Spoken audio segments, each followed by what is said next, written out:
Do pills really break your fast? You wake up, you're 14 hours into your fast. You reach for your morning vitamins, your blood pressure pill, maybe a fish oil capsule.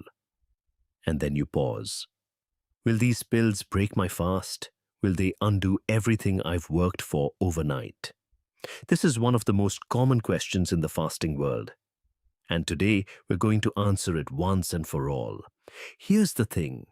Millions of people fast every day, and millions of those same people take medications or supplements. Yet the confusion around this topic is massive. Some say any pill breaks your fast. Others say only food matters. The truth is more nuanced than either extreme, and understanding the science behind it will change how you approach fasting forever. Before we dive in, a quick note. This is educational content, not medical advice.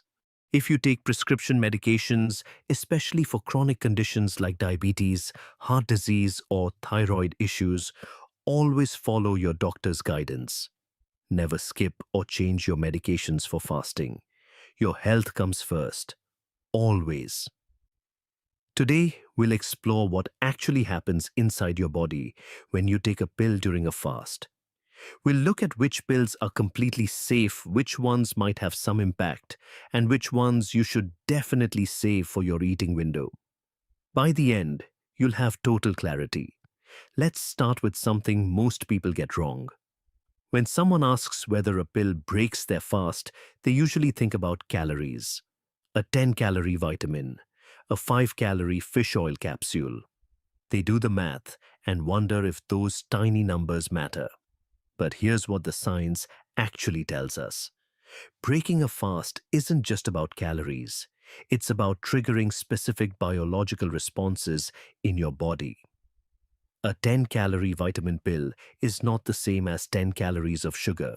What really matters is whether a substance triggers the signals that end your fasted state. And there are two main switches we need to understand. The first switch is your insulin response. Think of insulin as your body's storage signal. When insulin levels rise, your body shifts from burning fat to storing it. When insulin stays low, which happens during fasting, fat flows out of your cells and gets used for energy. This is one of the main reasons people fast for weight loss. So the question becomes, do pills trigger insulin? Most don't, but some do. The second switch is something called mTOR. This stands for mechanistic target of rapamycin, but you don't need to remember that name. What you need to know is this. mTOR acts like a growth versus cleanup switch inside your cells.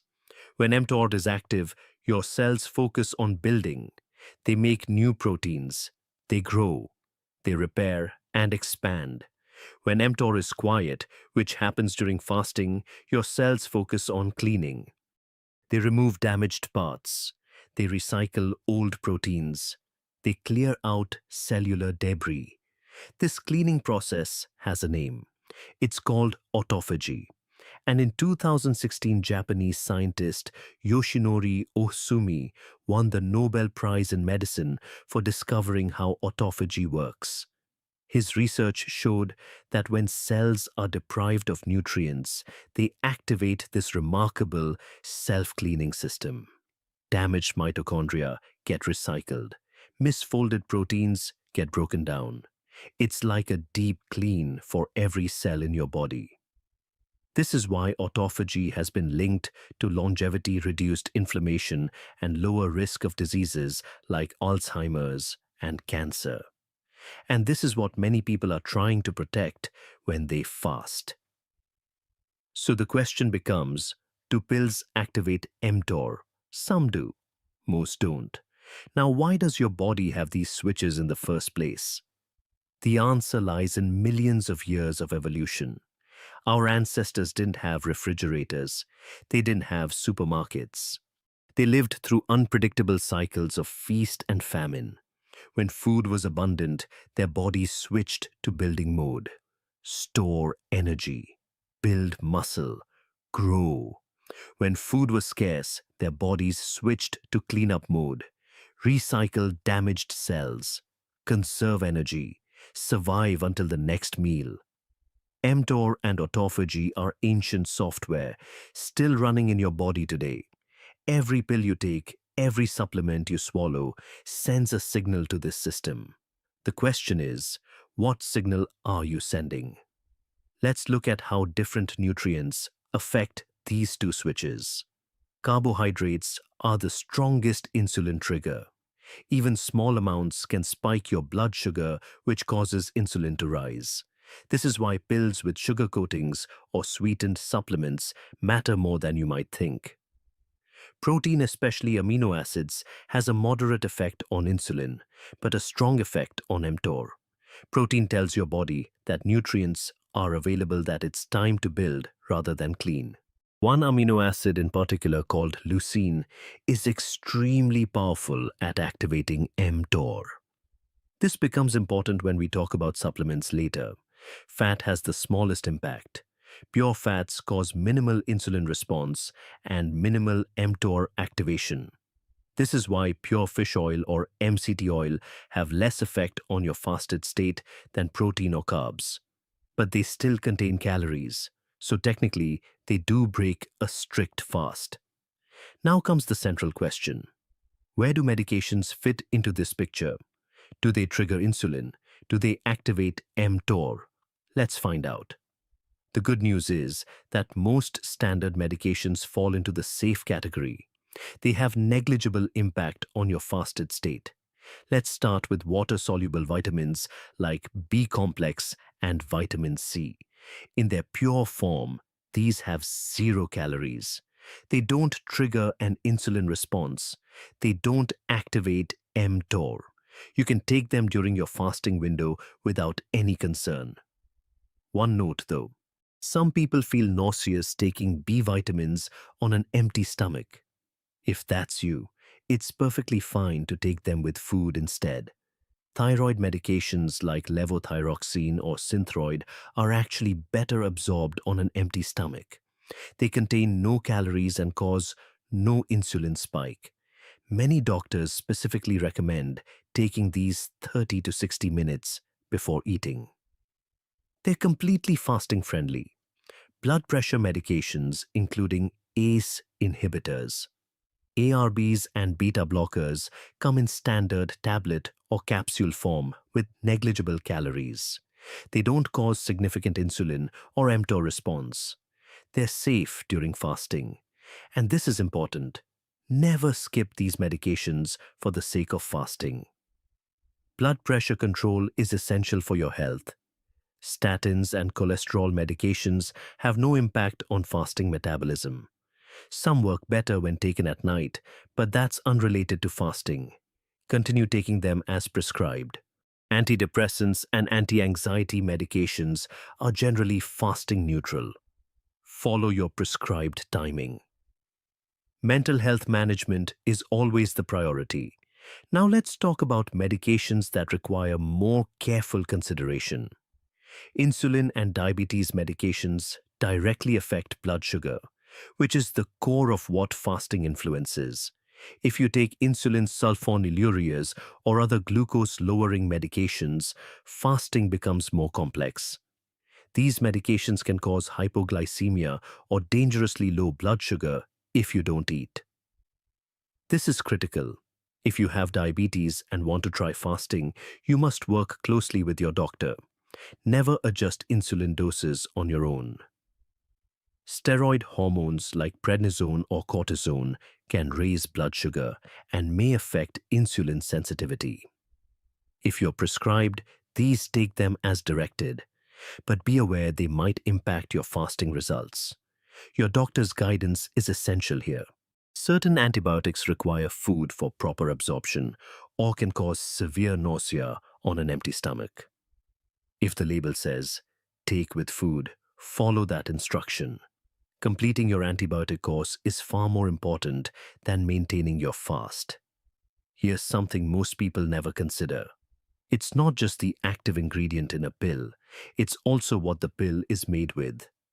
Many medications contain small amounts of fillers, binders, and coatings. Gelatin capsules contain trace calories, typically 1 to 2 per capsule.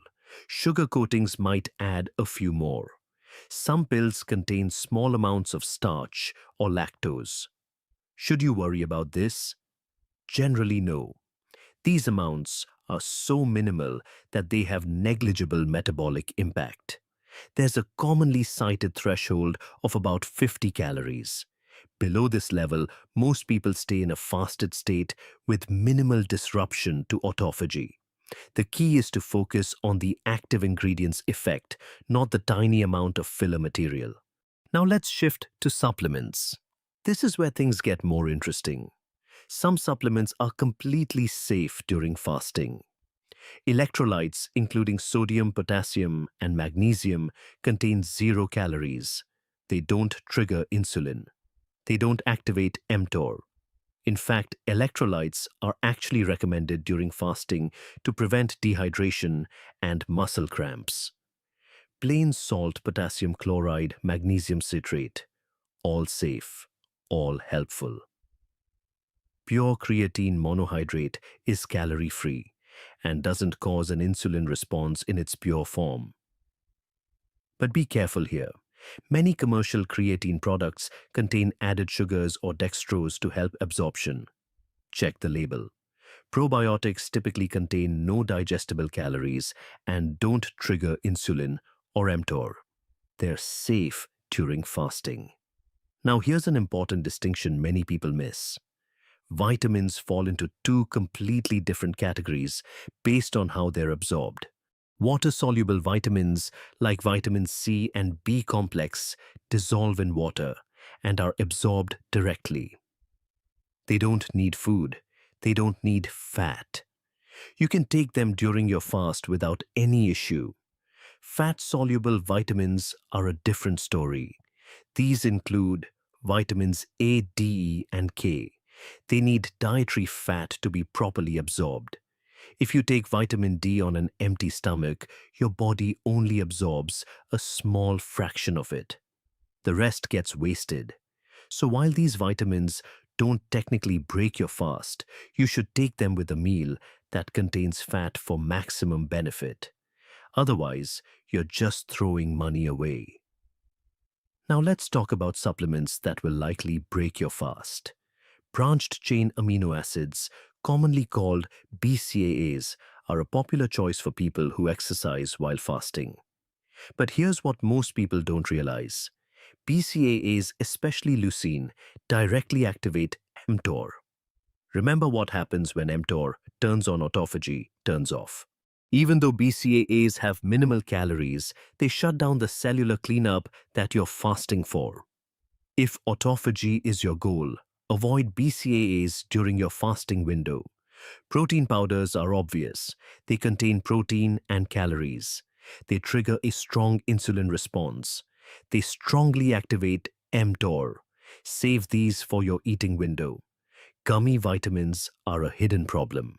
They taste good because they contain sugar, typically 2 to 8 grams per serving. That sugar triggers an insulin response. Gummy vitamins will break your fast.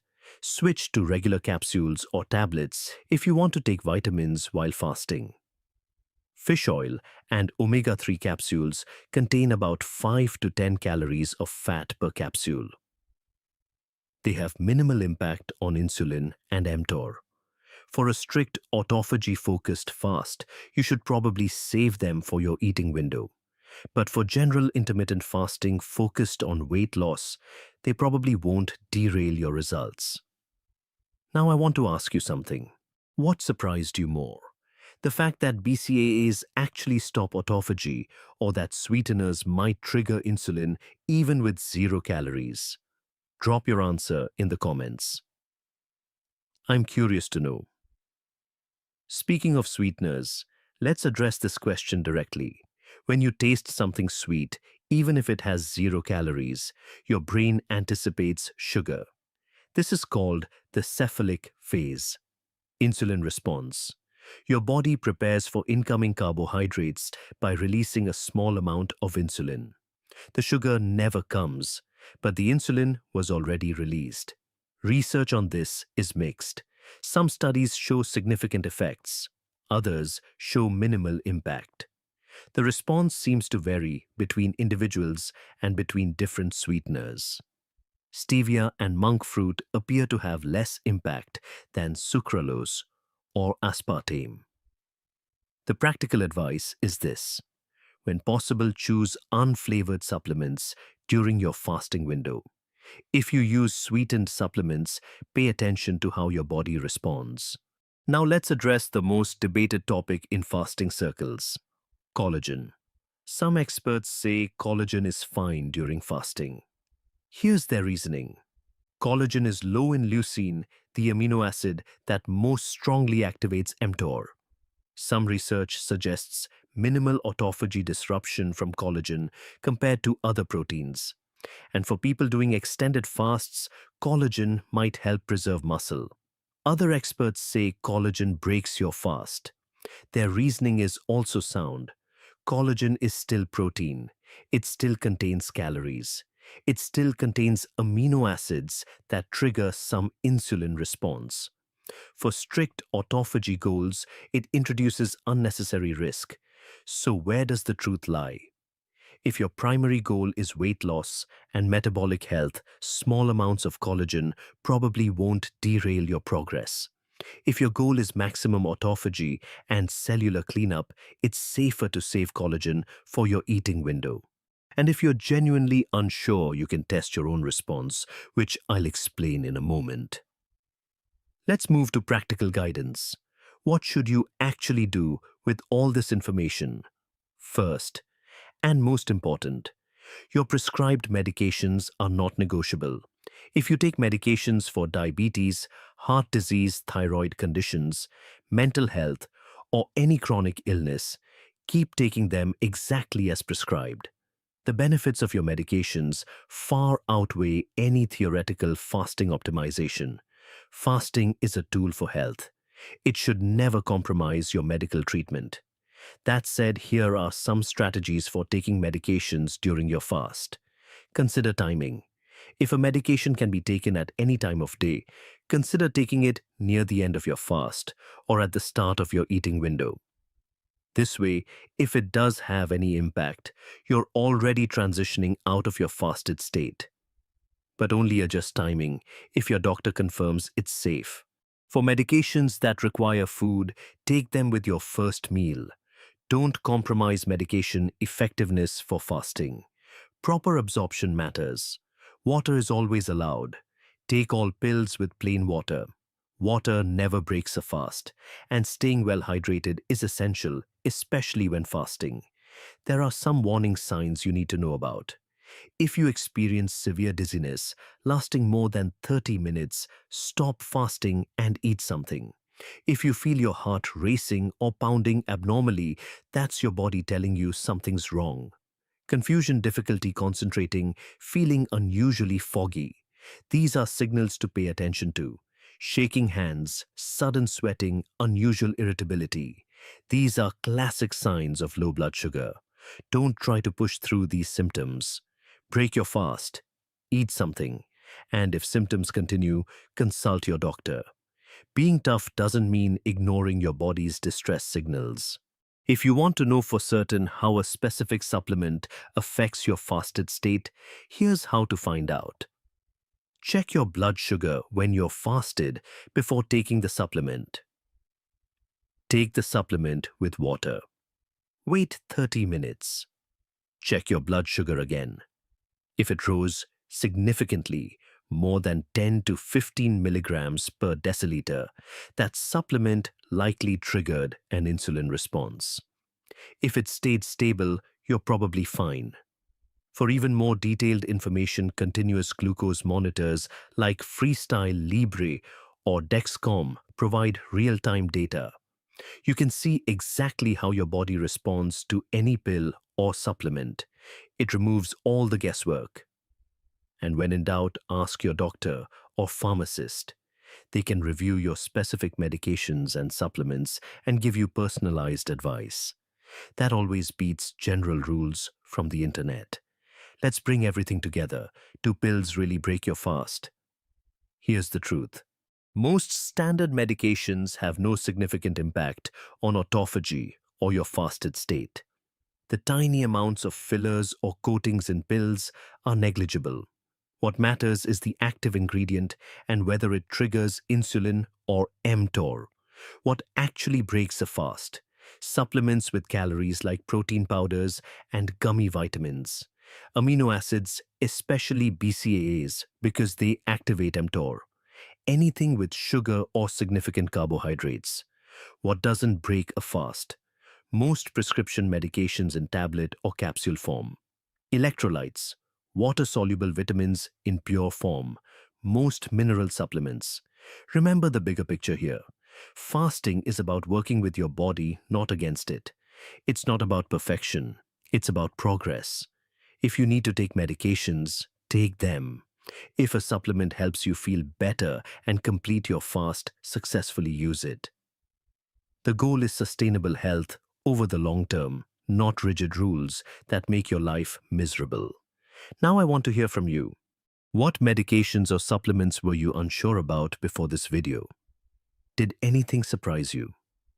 Drop your thoughts in the comments. I read every single one.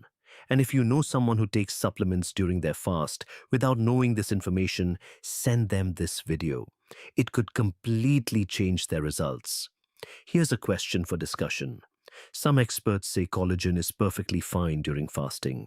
Others say it definitely breaks your fast. Based on what you learned today about mTOR and amino acids, where do you stand? Comment below and tell me your reasoning. If this video helped you understand fasting better, hit that like button and subscribe. We explore the real science of fasting every week, going beyond the surface to give you information you can actually use.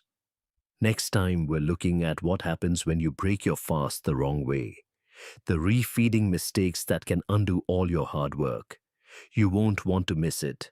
Thanks for watching. And remember, your body already knows how to heal itself. Fasting just gives it the space to do what it does best.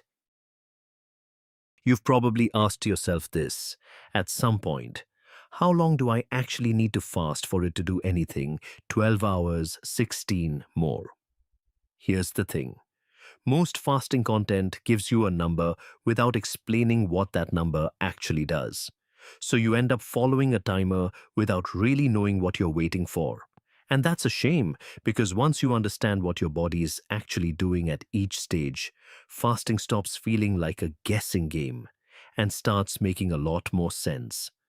In this video, I want to fix that.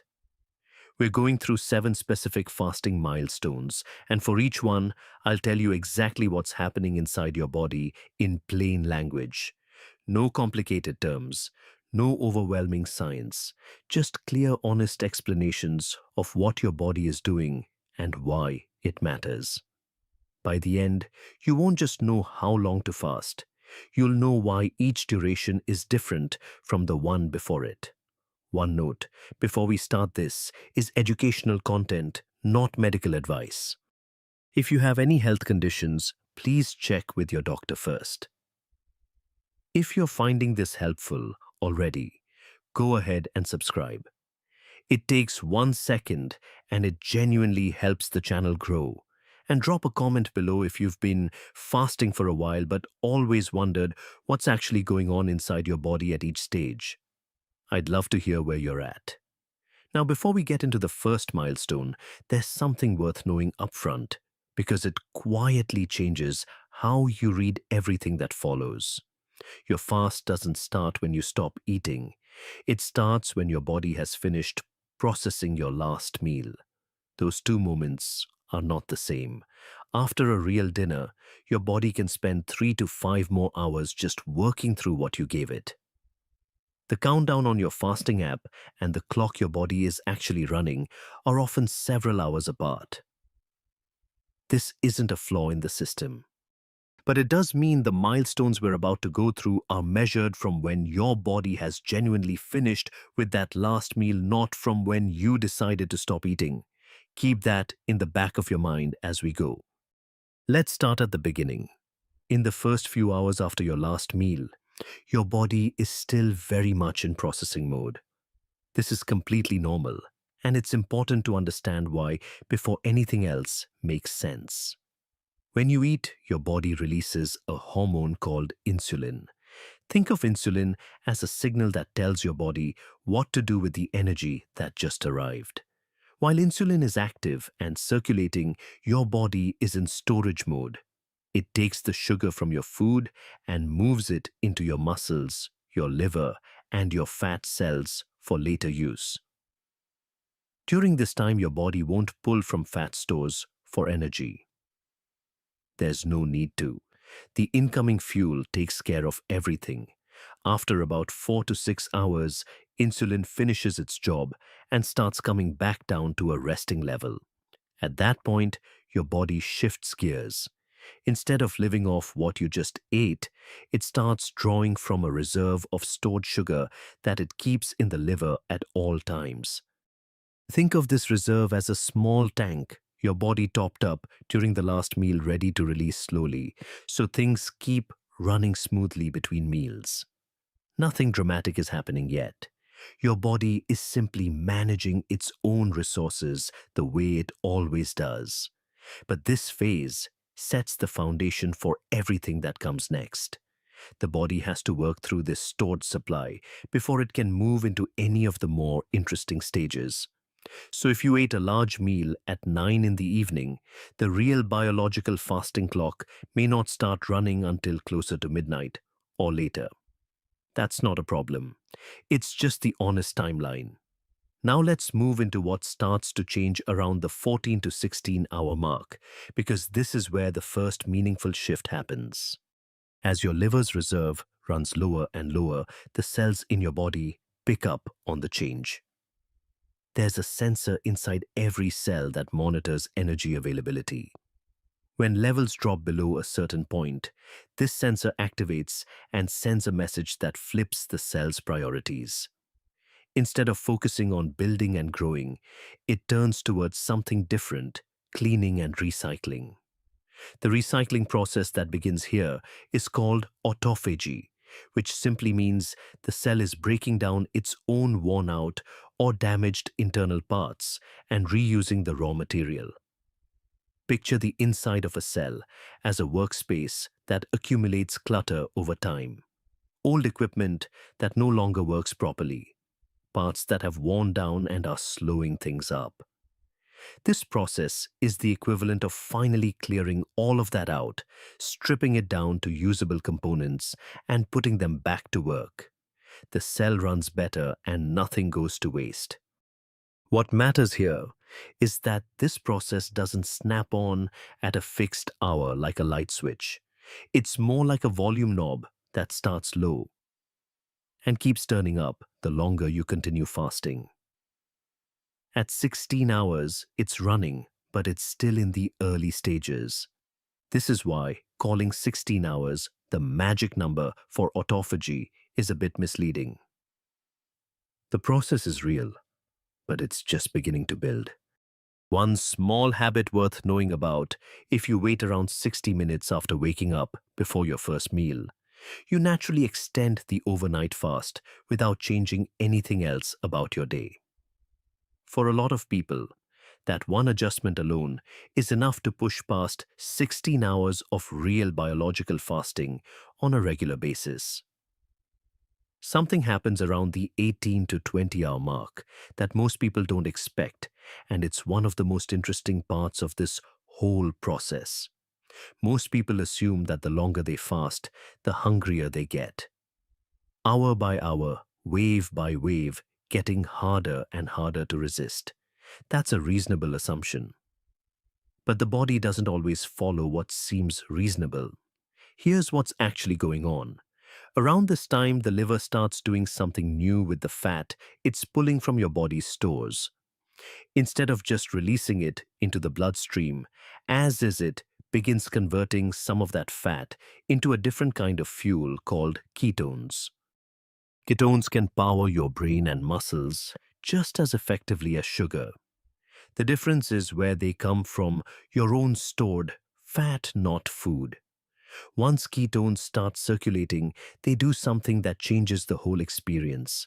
They carry signals to the part of your brain that manages hunger, and those signals essentially say there's a supply line open. Things are under control. You can ease off. The result is that many people find their hunger actually quieting down somewhere between hours 18 and 20, not ramping up.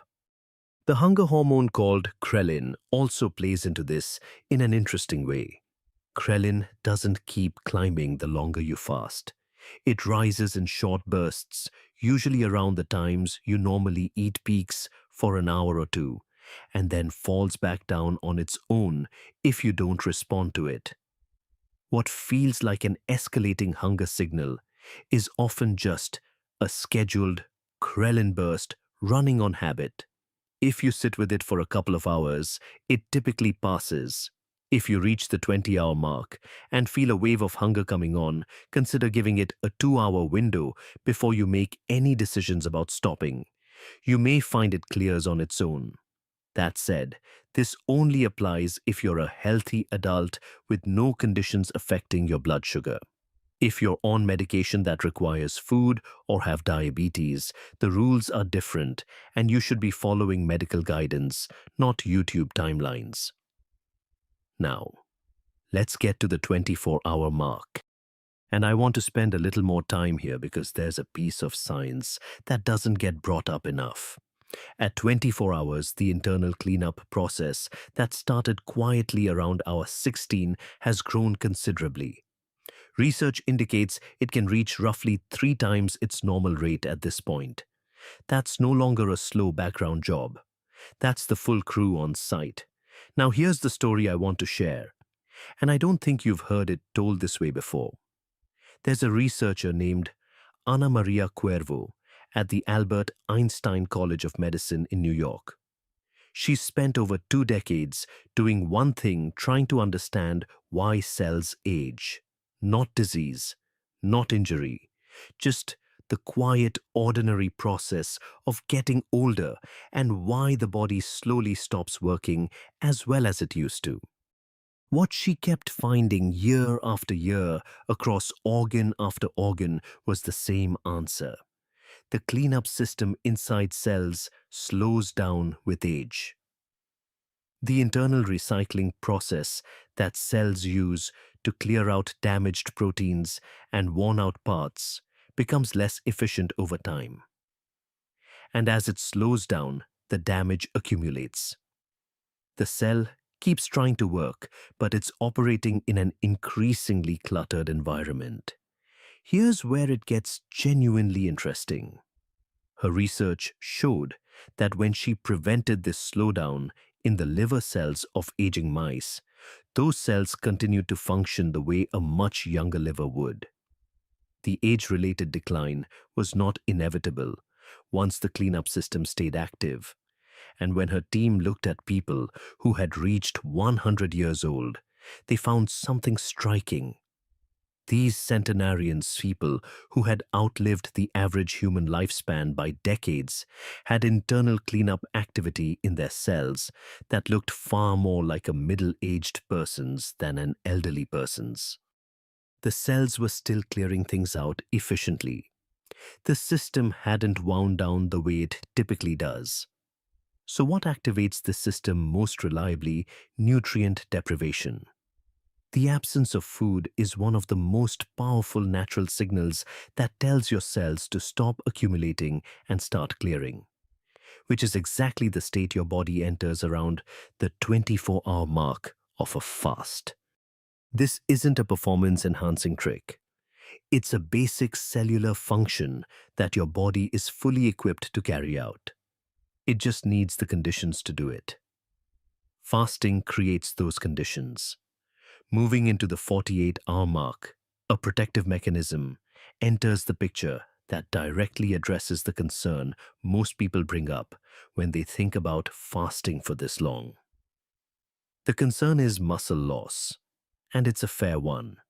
If the body has been without food for 2 full days, logic suggests it might start breaking down muscle for fuel.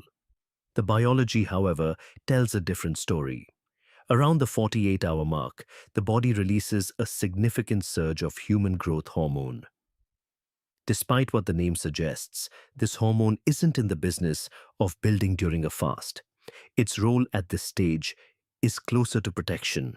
It steers the body toward burning fat while telling it to keep its hands off muscle tissue. Research shows that over a 48-hour fast, the amount of growth hormone the body produces in a 24-hour period can reach roughly 5 times its normal level. The reason this mechanism exists makes complete sense when you think about it from the body's perspective. If going without food meant losing muscle, a person who went 2 days without eating would return to that task weaker and less capable than before. That's not a body that survives. The body learned a long time ago to protect its working parts by turning to the one resource it has in abundance when food isn't available: stored fat. Growth hormone is part of what makes that preference stick. At this stage, though, there's something that matters more than willpower, and that's minerals. Sodium, potassium, and magnesium are doing serious work behind the scenes by this point, keeping your heart rhythm steady and your muscles functioning. If those levels drop, you'll notice a heart that's beating faster than normal for no clear reason, muscle cramps that won't ease, dizziness that doesn't pass.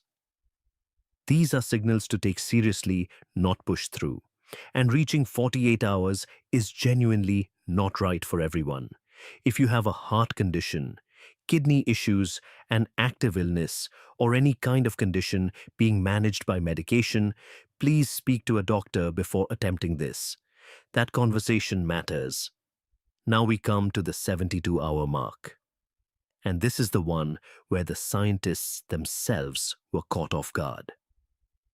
A research team at the University of Southern California was looking into whether fasting might help reduce some of the damage that chemotherapy causes to the body. It was a practical question with a modest expectation. What they found was something none of them had anticipated. When the fast extended to around 72 hours, white blood cells, which are the cells your immune system uses to fight off illness and infection, began dropping. That part made sense. The body was conserving resources. But what happened after the fast ended was the surprise. When participants ate again, new white blood cells appeared. Not patched-up versions of the old ones. Genuinely new cells built from stem cells that had only activated because the fast created the conditions for them to do so. The lead researcher described what they witnessed as one of the most powerful natural regenerative processes he had ever observed in a clinical setting. The mechanism behind it comes down to a protein called BCAA. Without going too deep into the biology, think of BCAA as a lock on the door to your immune system's ability to renew itself. While there is sugar in the bloodstream, that lock stays engaged. At the 72-hour mark, blood sugar has dropped low enough that the lock finally releases. Stem cells, which are the body's raw material for producing new cells, get the go-ahead. And when food returns, they get to work. To be clear about what this means and what it doesn't, this research does not say that fasting for 72 hours treats or cures any illness. What it shows is that the body has a built-in capacity to partially refurbish the immune system, and extended fasting appears to be one of the conditions that allows it to happen. What it also means is that how you end this kind of fast is just as important as the fast itself. And that brings us to something most fasting content skips over far too quickly. After a long fast, particularly one lasting 48 hours or more, your digestive system has been running at a very low level. The enzymes your gut uses to break down food have dialed back. The lining of your intestines is more sensitive than usual. It's been in a quiet, restful state, and it needs to come out of that gradually. If the first thing you give it is a large meal full of bread, rice, pasta, or sugar, you create a sudden and dramatic insulin response. That spike then pulls certain minerals, particularly potassium, phosphorus, and magnesium, very rapidly into your cells. The sudden drop of those minerals in the blood is what medical professionals call refeeding syndrome. In serious cases following very long fasts, this can cause heart rhythm problems and other complications. A milder version with bloating, cramping, and general digestive discomfort can happen even after a shorter 24 to 48-hour fast if you jump back to eating too aggressively. The practical guidance here is simple. Start with something small. Give protein and healthy fat priority in that first meal because they don't cause the same sharp insulin response that carbohydrates do. Take your time. Let your digestive system ease back into its normal rhythm before you load it with a full meal. Think of it as restarting an engine that's been idle for a long time. You give it a moment to warm up before asking it to perform. The effort you put into a fast is worth protecting. The way you end it is part of the process, not an afterthought. Now for the seventh and final milestone. And this one is less about a specific hour than it is about a pattern and a finding that might be the most practically useful thing in this entire video. When you practice fasting regularly, whether that means alternating eating and fasting days following a 2-day per week approach, or simply keeping a consistent eating window each day, something changes over time. The transition from burning sugar to burning fat, which might have taken 14 or 16 hours the first few times, gradually begins to happen faster. The body becomes more practiced at making that switch. It stops resisting the change and starts running it smoothly. This is what researchers call metabolic flexibility, and it's one of the more meaningful long-term adaptations that comes from fasting consistently over time. But here's the part that almost never comes up, and I think it's worth paying real attention to. Your liver keeps its own internal clock. Not as a figure of speech. There are actual biological timing mechanisms inside liver cells, and one of the main things that calibrates those mechanisms is when you eat. When your meals happen at consistent times, your liver's internal clock stays synchronized with the rest of your body. When your eating times shift significantly from day to day, that clock gets thrown off. Scientists refer to this as metabolic jet lag. Your liver's internal timing system starts operating like someone who keeps crossing time zones without ever fully adjusting. The downstream effect is a low-level ongoing inflammation that most people would never link to their eating schedule. It doesn't feel like anything specific, but over time it quietly affects how well your metabolism functions and how efficiently your body manages energy. The takeaway is something you can actually act on, keeping your eating window at roughly the same time each day, even if it shifts by 30 minutes or so, sends a stability signal to your body's internal systems that supports better metabolic function. Not through any dramatic intervention, just through consistency. And that one habit, it turns out, may carry more weight than how many hours you fast on any particular day. So here's the bigger picture. 7 milestones. 7 different things your body is doing depending on how far into a fast you are. The earlier stages are about digestion, wrapping up and stored fuel being drawn down. The middle stages involve a shift in the fuel source itself and a gradual activation of your body's internal cleanup processes. The later stages bring in protective hormones, deeper cellular changes, and at the far end, changes to the immune system that surprised even the researchers who found them. And the long-term view is about building a body that switches moods more easily, not one that treats fasting as an ordeal to get through. None of this requires pushing to extremes. Most of the meaningful stages are reachable within the range of intermittent fasting that many people already practice. The goal isn't to go as long as possible. It's to understand what you're working with so that whatever approach fits your life, you're choosing it with a real understanding of what it does. One last thing before we finish. The timelines here are reference points, not fixed rules. How quickly your body moves through each stage depends on your age, your fitness level, your usual eating patterns, and your overall health. Two people doing the same fast can have quite different experiences, and both can be completely normal. Now, I want to ask you something, and I genuinely want to hear your answer. Of everything in this video, what landed differently for you? Was it learning that hunger can actually ease off at the 18 to 20-hour mark when most people expect it to get worse? Or was it the 72-hour discovery about the immune system where scientists watched the body building entirely new immune cells after a fast ended? Or maybe it was something else entirely. Pick one and drop it in the comments. Just one thing. No need for a long answer. I read every comment, and your response actually shapes what comes next on this channel. If this video gave you a clearer picture of what happens during a fast, share it with someone who keeps asking about fasting but hasn't quite found the right explanation yet. And if you're not subscribed, this is a good time to do that.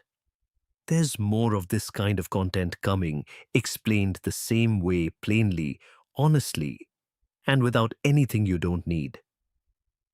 Coming up next, what actually breaks a fast and what doesn't.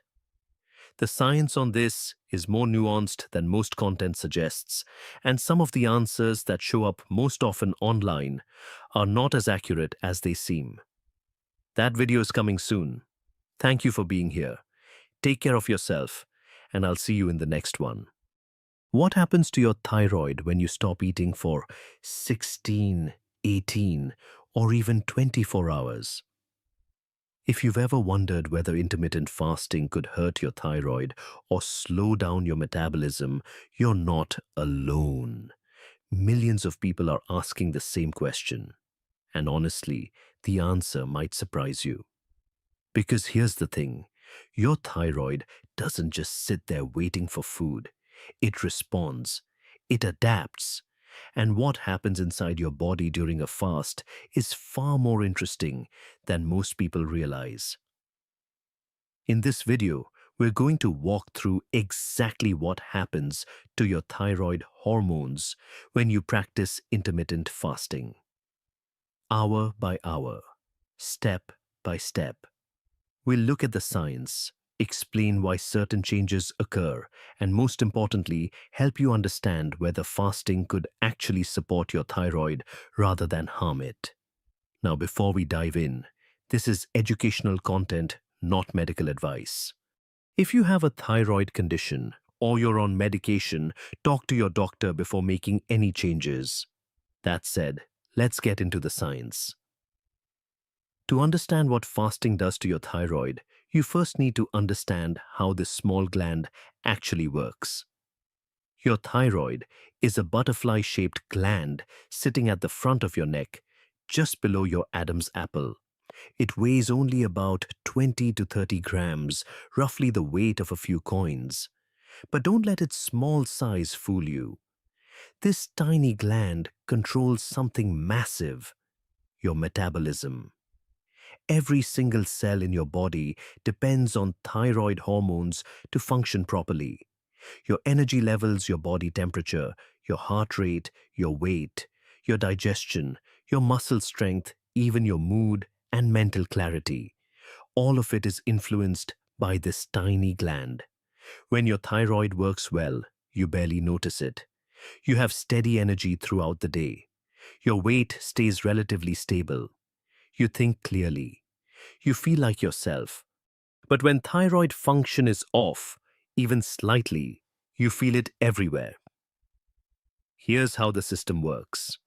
Your brain, specifically a part called the pituitary gland, releases a hormone called TSH. That stands for thyroid stimulating hormone. TSH is basically a signal. It tells your thyroid gland to produce hormones. When your thyroid receives that signal, it produces a hormone called T4, also known as thyroxine. Now here's the important part. T4 is not very active on its own. Think of it as a storage form of thyroid hormone. It circulates through your bloodstream, but it can't do much until your body converts it into another hormone called T3, which is the active form. T3 is about 4 to 5 times more powerful than T4, and it's what actually speeds up or slows down your metabolism. T3 is the hormone that enters your cells and tells them how fast to work. Here's what most people don't realize, and this is absolutely crucial for understanding how fasting affects your thyroid. About 80% of T3 is produced outside the thyroid gland. Your thyroid mainly produces T4.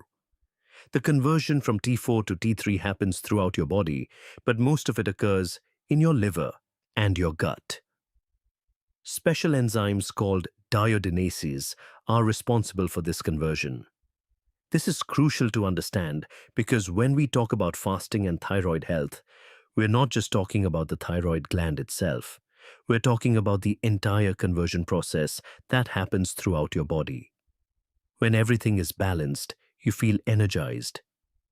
Your weight stays stable, your thinking is clear, and your body temperature is normal. But when T3 is too low, you feel tired. You gain weight easily. You feel cold all the time, and your thinking becomes foggy. When T3 is too high, you might feel anxious, your heart races, you lose weight rapidly, and you have trouble sleeping. So the question is, what does fasting do to this delicate balance? Before we go further, we need to make one thing absolutely clear.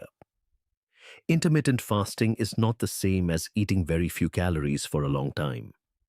This distinction is critical for understanding how your thyroid responds. When you drastically cut calories day after day, week after week, your body thinks it's starving. It responds by slowing everything down to conserve energy. Your thyroid hormone production decreases. T3 levels can drop by as much as 50%. Your metabolism slows to a crawl. This is why crash diets often backfire. You lose weight at first, but then your body fights back by making you burn fewer calories. Intermittent fasting works differently. You're not reducing your total calories. You're simply changing when you eat. During your eating window, you consume the same amount of food you normally would. You're just compressing it into a shorter time frame. This tells your body something completely different. Instead of thinking it's starving your body, recognizes this as a temporary period without food. And it responds with adaptation, not shutdown. This is why the research shows such different outcomes. Chronic calorie restriction can suppress thyroid functions significantly, but intermittent fasting, when done correctly, typically doesn't cause the same kind of suppression. Now let's walk through what actually happens inside your body when you fast, hour by hour. During the first 12 hours after your last meal, your body is still processing the food you ate. Blood sugar levels gradually decrease, and something important starts to happen.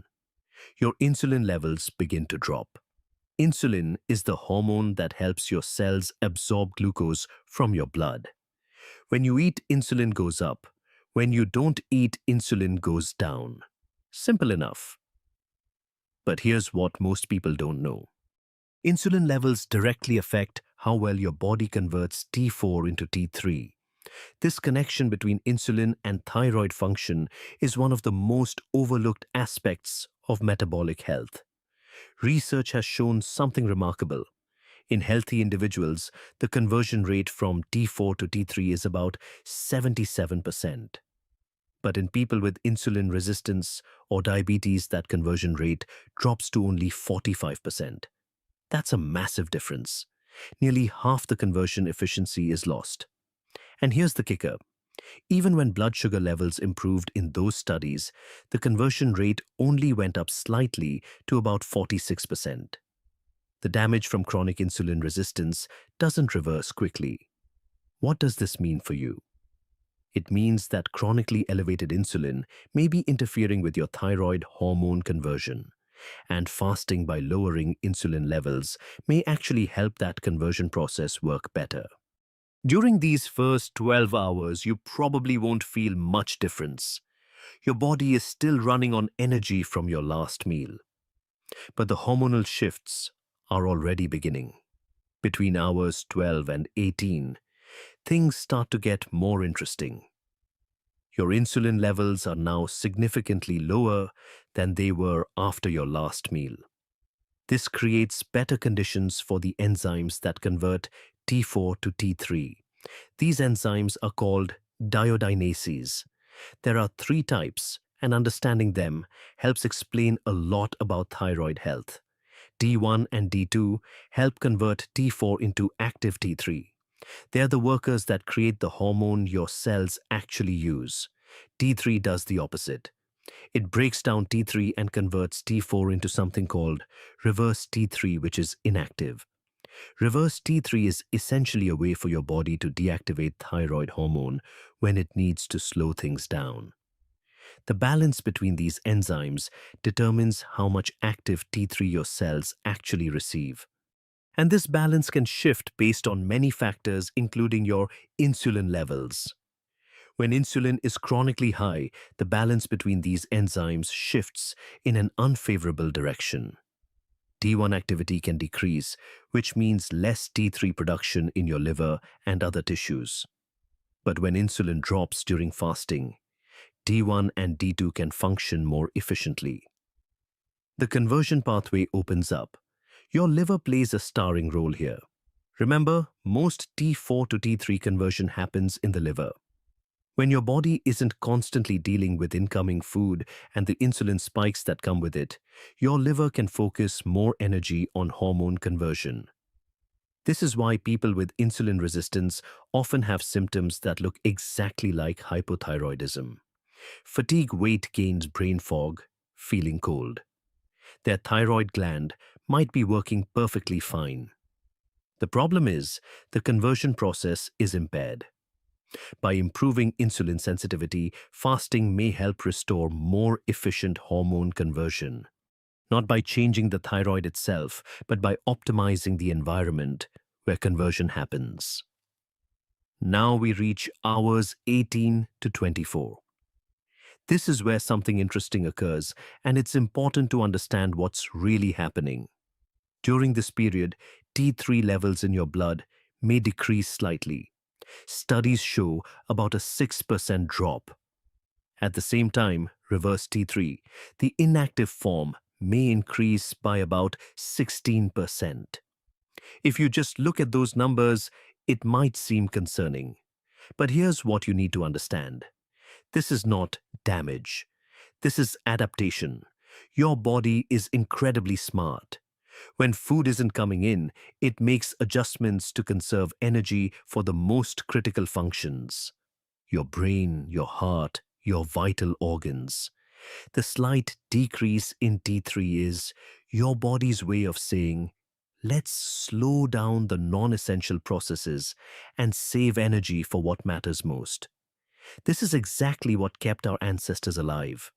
They didn't have refrigerators or grocery stores. They regularly went periods without food. If their bodies had shut down every time they missed a few meals, humans would have gone extinct long ago. Instead, we evolved this remarkable ability to adapt and conserve. Here's the key point that many people miss. While T3 in the blood decreases slightly, TSH typically stays stable. This is sometimes called the pituitary paradox, and understanding it helps. Explain why fasting doesn't cause true thyroid dysfunction. Why doesn't TSH increase when T3 drops? Normally, when T3 is low, your brain should respond by releasing more TSH to stimulate more hormone production. But during fasting, this doesn't happen. The reason is fascinating. your pituitary gland, the part of your brain that produces TSLH, has its own local supply of the D2 enzyme. It can convert T4 to T3 right there in the brain, independent of what's happening in the rest of your body. So even when blood T3 levels dip slightly, your pituitary still senses adequate thyroid hormone locally. It doesn't panic. It doesn't send out alarm signals demanding more hormone production. This tells us something very important. Your thyroid function isn't being impaired during fasting. The gland itself is fine. The signaling system is fine. Your body is simply making a temporary, intelligent adjustment to conserve energy. It's the difference between your house turning down the thermostat to save energy versus your heating system breaking down completely. One is adaptation, the other is dysfunction. If you're new to fasting, you might feel a bit tired during this phase. That's normal. Your body is adapting to a new pattern. But if you've been practicing intermittent fasting for a while, many people report actually feeling more energized, not less. And if you experience severe fatigue that doesn't improve after the first few days, that's a signal to pay attention to. Your body might be telling you something. But for most healthy people, this temporary adjustment is completely normal and reversible. Let's talk about what happens between hours 24 and 48 for those who practice longer fasts. Something remarkable occurs during this window. Your growth hormone levels surge dramatically. Studies show increases of 200 to over 1000% compared to normal fed states. One well-known study found that a 5-day fast tripled the total 24-hour growth hormone concentration. The body releases growth hormone in larger pulses and more frequently during fasting. Why does this matter for your thyroid growth hormone? Does several important things that relate directly to thyroid function and metabolism. First, it tells your body to burn fat instead of muscle. This is crucial during fasting. You want to preserve your lean tissue while using stored fat for energy. Growth hormone sends a clear signal to protect muscle protein and mobilize fat stores instead. Second, and this is directly relevant to thyroid health, growth hormone stimulates the D2 enzyme in various tissues throughout your body.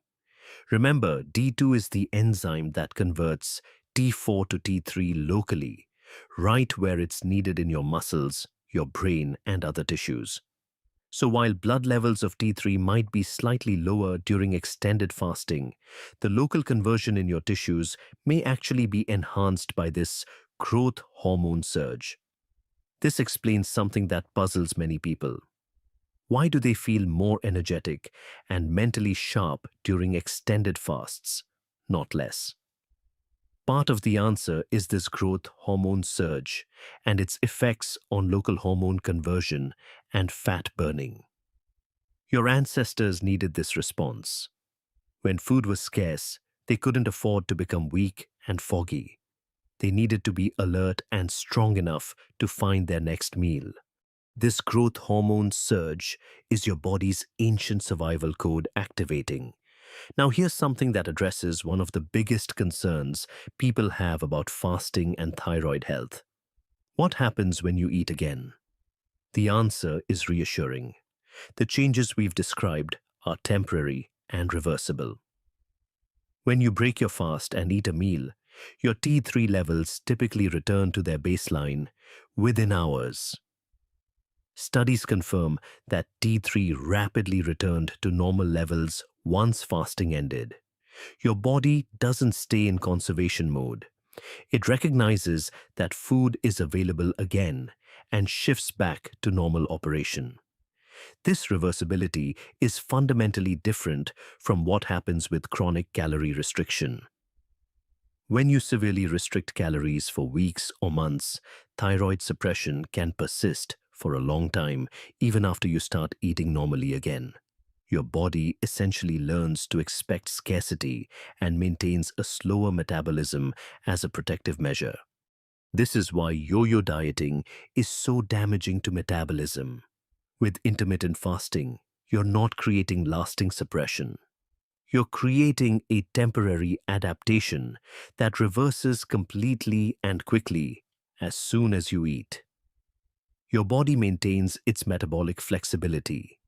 It can adapt to periods without food and then return to full normal function when food is available again. This flexibility is actually a sign of good metabolic health. Research from recent years has shown something even more interesting. Over the long term, intermittent fasting may actually improve what scientists call thyroid hormone sensitivity. A study published in 2025 found that 8 weeks of intermittent fasting improved thyroid hormone sensitivity in patients with fatty liver disease. And this improvement was associated with better insulin sensitivity independent of weight loss. In other words, fasting might help your body respond better to the thyroid hormones it already has. I want to ask you something. Have you tried intermittent fasting? Did you feel more energized or more tired? Drop your answer in the comments. Your experience might reveal something about your own insulin sensitivity and metabolic health. I'm genuinely curious to hear what you've noticed. Now let's talk about who should be careful with intermittent fasting. This approach isn't right for everyone, and that's okay. If you're currently taking thyroid medication, you should talk to your doctor before starting intermittent fasting. Research on Ramadan fasting, where people fast from dawn to sunset, showed that some patients needed higher doses of levothyroxine during the fasting period. Your medication timing and dosage might need adjustment. Pregnant or breastfeeding women should not practice intermittent fasting. Your body has increased nutritional demands during these times, and fasting could compromise both your health and your baby's development. If you have a history of eating disorders, intermittent fasting might not be appropriate. The restriction involved could trigger unhealthy patterns. People with adrenal issues or chronic fatigue syndrome should be cautious. Fasting is a form of stress on the body. When combined with already stressed adrenal glands, it could make things worse rather than better. There are also warning signs you should watch for. If you experience severe fatigue that doesn't improve after the first few days of adjustment, that's a red flag. Some tiredness at the beginning is normal. Persistent exhaustion is not. Unusual hair loss, extreme cold intolerance, heart palpitations or feeling consistently worse instead of better after 2 to 3 weeks are all signs that something isn't working for you. The most important rule is this: listen to your body. If fasting makes you feel terrible, stop. Your body is telling you something. Intermittent fasting is a tool, not a requirement. It works wonderfully for some people and not at all for others. There's no shame in discovering it's not right for you. Beyond fasting, there are practical ways to support your thyroid health through nutrition, sleep, and stress management. Let's start with nutrition.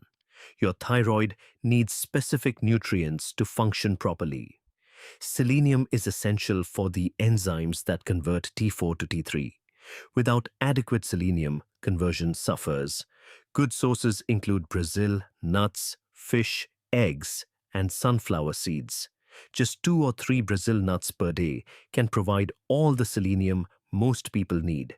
Iodine is the raw material your thyroid uses to make hormones.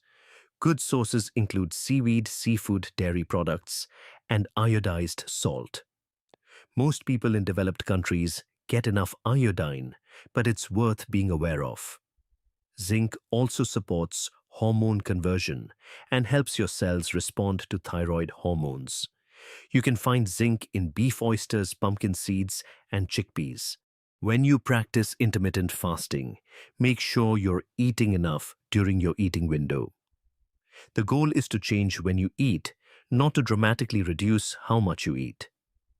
Combining fasting with severe calorie restriction is a recipe for thyroid problems.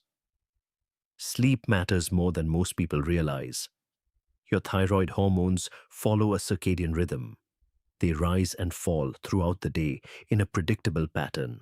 Chronic sleep deprivation disrupts this rhythm and increases cortisol, your stress hormone. High cortisol shifts the balance toward reverse T3, the inactive form of thyroid hormone. This means less active T3 available for your cells, even if your thyroid gland is working fine. Aim for 7 to 9 hours of sleep per night. Try to go to bed and wake up at consistent times, even on weekends. Your thyroid will thank you. Stress management is equally important. Chronic stress keeps cortisol elevated, which impairs T4 to T3 conversion. Your body diverts resources away from metabolism and toward dealing with the perceived threat. Practices like meditation, deep breathing, walking in nature, or yoga can help lower cortisol levels. Intermittent fasting itself can be a form of good stress, what scientists call hormesis, a small challenge that makes your body stronger. But if you're already overwhelmed with stress from work relationships or life circumstances, adding fasting on top might be too much. Finally, remember that your liver and gut are where most T4 to T3 conversion happens. Supporting these organs supports your thyroid. Limit excessive alcohol. Eat plenty of vegetables. Include fermented foods for gut health and get adequate fiber. So what's the bottom line? Intermittent fasting doesn't destroy your thyroid. The temporary decrease in T3 that occurs during fasting is an adaptation, not damage. It's your body's ancient survival mechanism at work, conserving energy for essential functions while you're without food. More importantly, by improving insulin sensitivity, fasting may actually support the conversion process that turns inactive T4 into active T3. For many people, especially those with insulin resistance, this could mean better thyroid function over time, not worse. But everyone is different. What works beautifully for one person might not work for another. Your genetics, your current health status, your stress levels, your sleep quality, and many other factors all play a role. Your body is smarter than you might think. It has been shaped by millions of years of evolution to handle periods without food. Intermittent fasting isn't fighting against your thyroid. When done correctly, it might be giving your body the conditions it needs to optimize hormone conversion. The key is to pay attention. Notice how you feel. Track your energy levels. If you have thyroid concerns, work with your doctor and monitor your labs. Let the data and your own experience guide you. Some doctors say you should never fast if you have thyroid issues. Others point to research showing fasting can improve the insulin resistance that suppresses thyroid conversion in the first place. Where do you stand? I want to hear your thoughts in the comments below. If you know someone who's been worried about trying intermittent fasting because of their thyroid, share this video with them. The science might change their perspective. And in the next video, we'll explore what happens to your brain when you fast and why so many people report thinking more clearly when they haven't eaten. The neuroscience behind it is fascinating. Make sure you're subscribed so you don't miss it. Thanks for watching, and I'll see you in the next one. Have you ever wondered why fasting works so well for some people but not for others? Same method, same fasting window, completely different results. One person feels energized, loses fat, and swears by intermittent fasting. Another person feels exhausted, hungry all the time, and sees no change at all. For a long time, people assumed it was about willpower, about discipline, about trying harder. But science has found a different answer, and that answer is inside you, coded in your DNA. Today, we are going to explore what scientists call the fasting genes. These are the genes that directly influence how your body responds when you stop eating. We will look at why some people thrive during fasting while others struggle. We will examine the specific genes involved and what they actually do. And by the end of this video, you will understand why your body reacts the way it does during fasting, and more importantly, what you can do with that information. Before we dive in, this is educational content to help you understand your body better.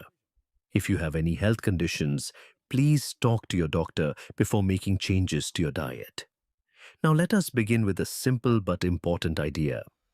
Think about this for a moment. Some people can drink coffee in the evening and sleep perfectly fine. Others have one sip and they are awake all night. Why is that? Because the genes that process caffeine are different from person to person. Some people break down caffeine quickly, others break it down slowly. Same coffee, different effect. Fasting works the same way. How your body responds when there is no food coming in depends on many different genes working together. This is why your friend might fast for 16 hours, easily feeling great the whole time. Meanwhile, you struggle after just 12 hours feeling tired and irritable. It is not that you are weak. It is not that you lack discipline. It is simply that your genes operate differently. Research shows that genetic factors account for roughly 30 to 50% of the difference in how people's bodies process food and energy. That is a significant number. It means that a large part of your fasting experience is influenced by something you were born with. This is actually good news, because once you understand this, you can stop blaming yourself and start working with your body instead of against it. You can adjust your approach based on how your body actually works, not based on what works for someone else. So what are these fasting genes? Let us go through them one by one, and I will explain exactly what each one does in simple terms. The first genes we need to talk about are called SIRT1 and AMPK. These two work together, and they are absolutely crucial for what happens when you fast. When you stop eating, your body needs to find another source of energy. Food is not coming in, but your cells still need fuel to function. This is when certain important genes start working harder than usual. SIRT1 is sometimes called the longevity gene. Scientists gave it this name because it does many important things for your health and lifespan. It helps cells repair themselves when they get damaged. It helps your body burn fat more efficiently. And it protects cells from the kind of damage that accumulates as we age. When you fast, SIRT1 becomes more active. It is like flipping a switch that tells your body to go into maintenance mode.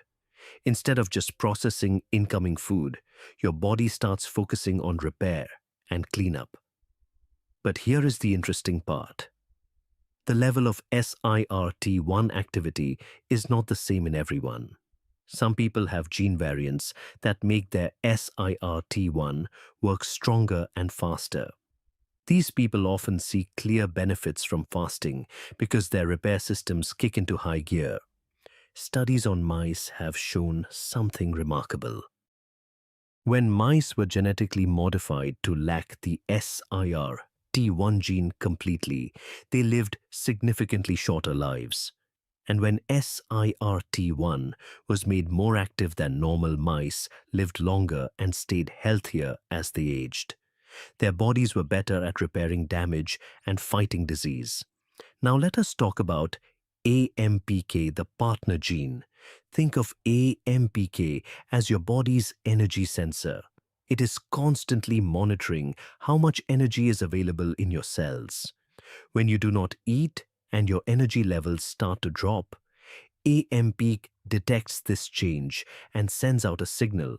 That signal tells your body to start burning stored fat for fuel instead of waiting for more food to arrive. Research has shown that fasting activates AMPK. And once AMPK is activated, it then activates SIRT1.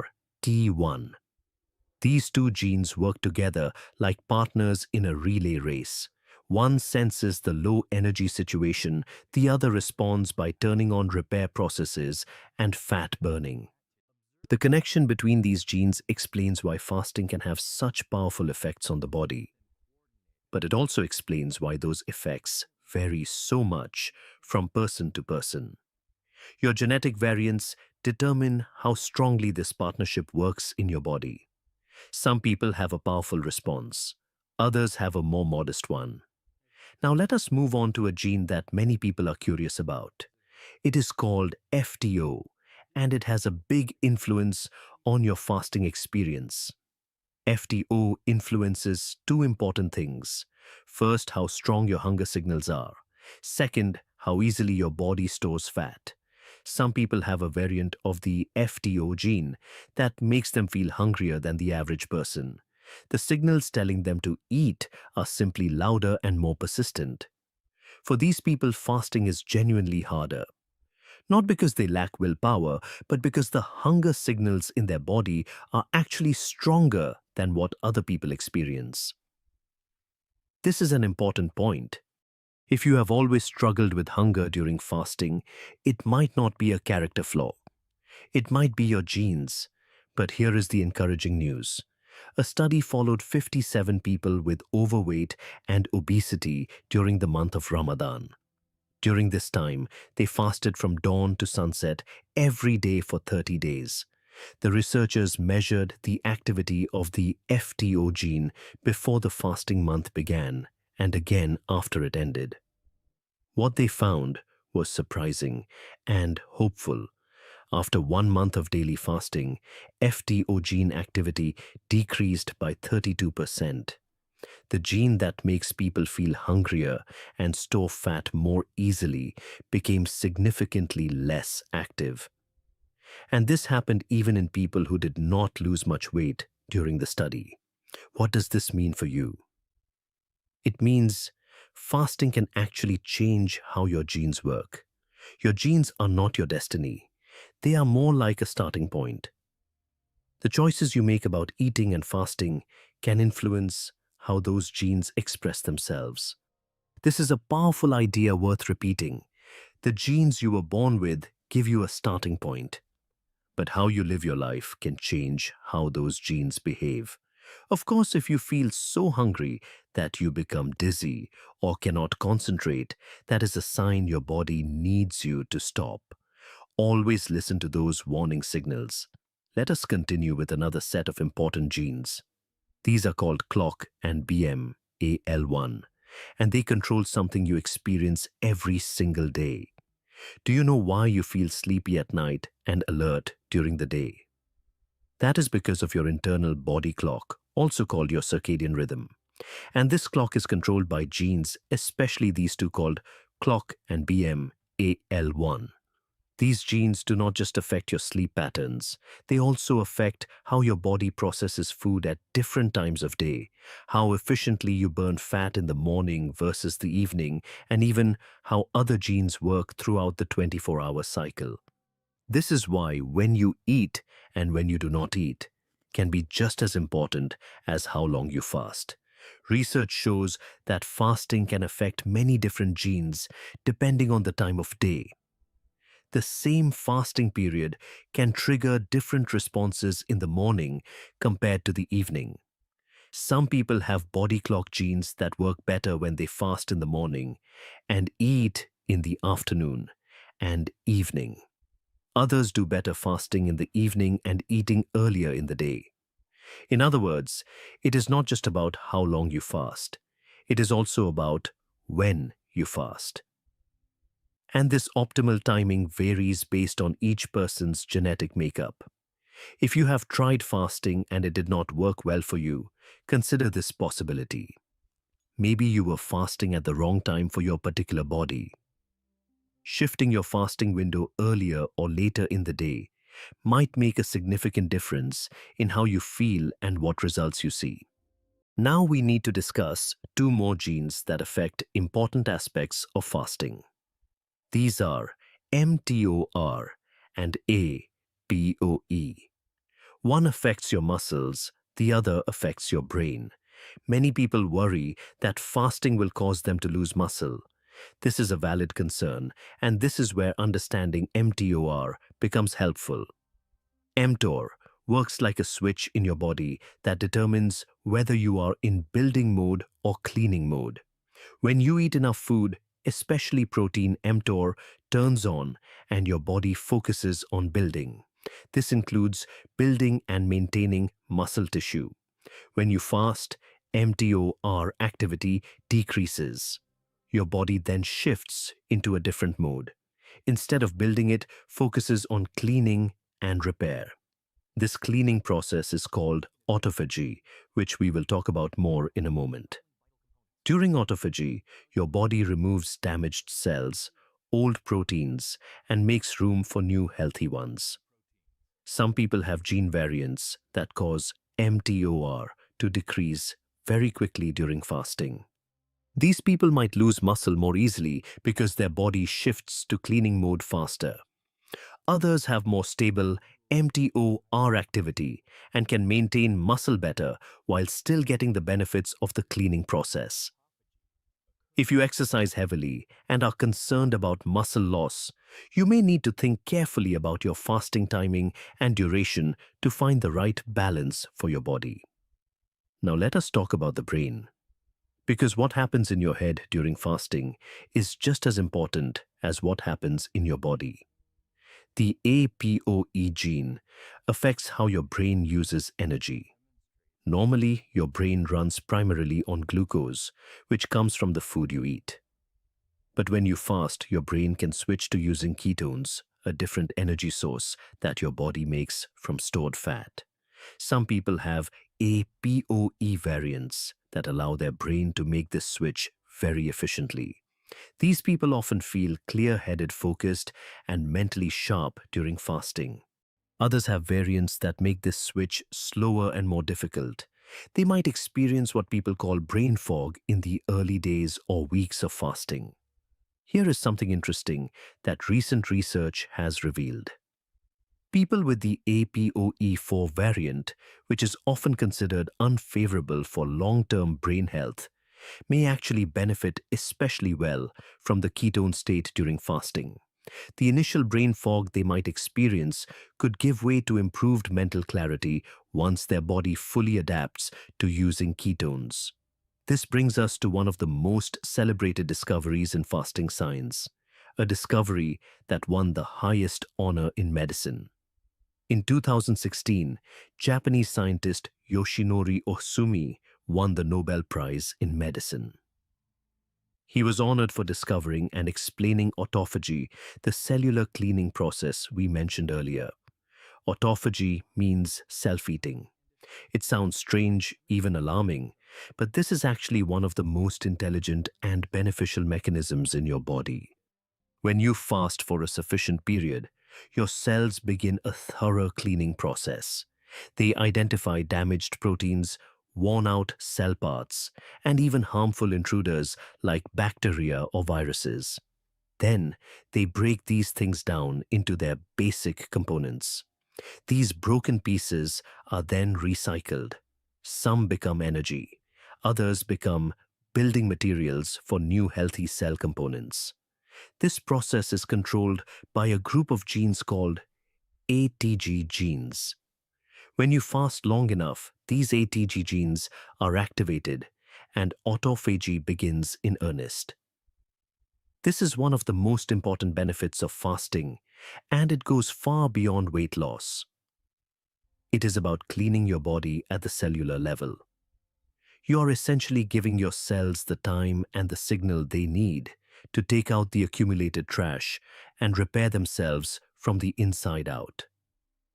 Our ancient ancestors lived for thousands of years without regular meals. Food was not always available. Sometimes days would pass between successful hunts or foraging trips. Those who had genes that allowed them to function well during these periods without food survived. They lived long enough to have children and pass on their DNA. Fasting is not something new that modern humans invented. It is coded into our evolution.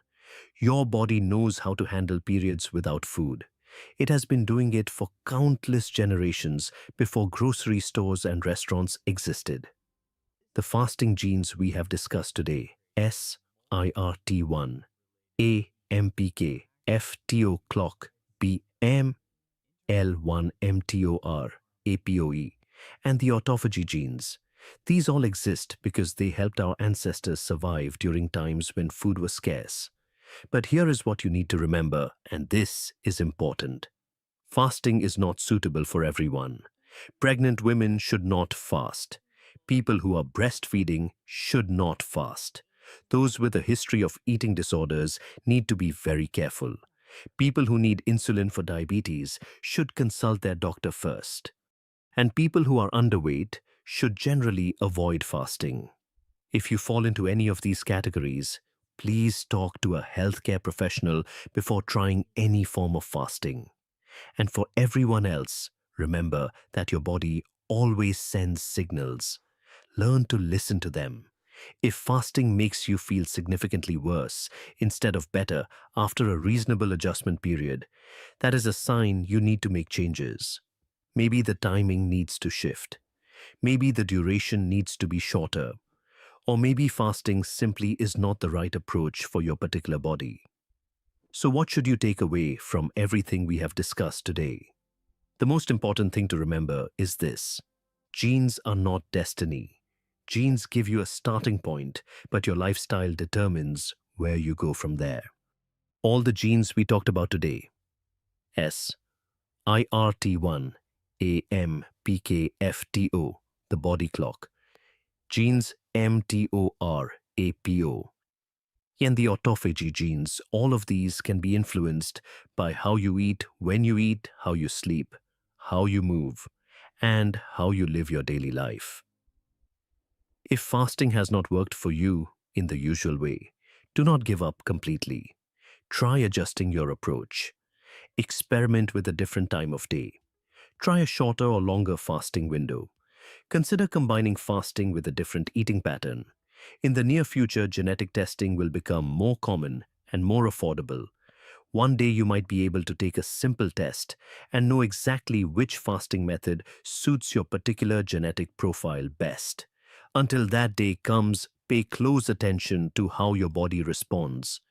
Keep track of what works and what does not. Your body is giving you information all the time through how you feel, how you perform, and how you recover. The key is learning to read those signals and adjust accordingly. Now I want to hear from you. What has your fasting experience been like? Leave a comment below. Type easy if you find fasting relatively easy. Type hard if you find it genuinely difficult. Or type mixed if your experience varies depending on the circumstances. Here is an interesting question to think about. Would you be willing to take a DNA test to find out the best fasting method for your specific body? Let me know what you think in the comments. And if you know someone who has been struggling with fasting, wondering why it does not seem to work for them, their DNA might be telling them something important. Share this video with them. It might change their perspective.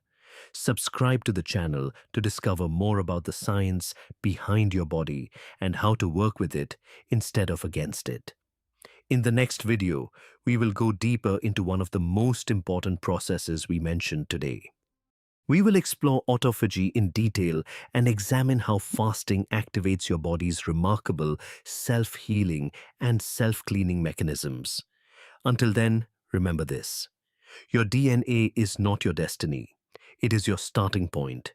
What you do with that starting point is entirely up to you. You are doing intermittent fasting to lose weight or improve your health. But do you know what this is doing to your hair? Today, we are going to find out what fasting actually does to your hair follicles and why some people lose hair when they fast, while others do not. Sounds like a simple question, right? Yet the answer involves a fascinating conversation happening inside your body, one that most people have never heard about. Before we dive in, just a quick note. This video is for educational purposes only. It is not medical advice. If you have concerns about hair loss, please talk to a healthcare professional. Now, let us start with something interesting. Over 2000 years ago, a Greek physician named Hippocrates, known as the father of medicine, observed something curious. When his patients got sick, they often lost their appetite. Instead of forcing them to eat, he let them fast.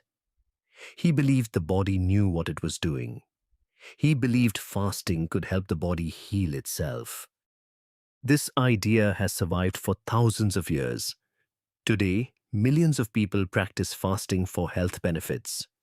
And many believe that fasting helps the body repair and regenerate, including the hair. But here is where things get complicated. If fasting helps the body heal, why do some people notice their hair falling out after weeks or months of intermittent fasting? Why do others say their hair actually got healthier? To understand this, we need to look at how hair actually grows. Every single hair on your head grows from a small structure called a hair follicle. Think of it as a tiny pocket in your skin that produces hair. Inside each follicle, there are special cells called stem cells. These stem cells are responsible for making new hair. Now, here is something most people do not know. Your hair does not grow continuously. It goes through cycles.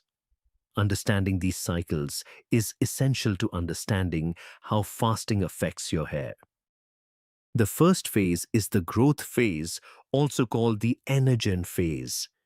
This is when your hair is actively growing. It lasts between 2 to 7 years, depending on your genetics and overall health. During this time, your hair grows about half an inch every month. This is when the stem cells in your follicles are active and working hard to produce new hair. The second phase is the transition phase, also called the catagen phase.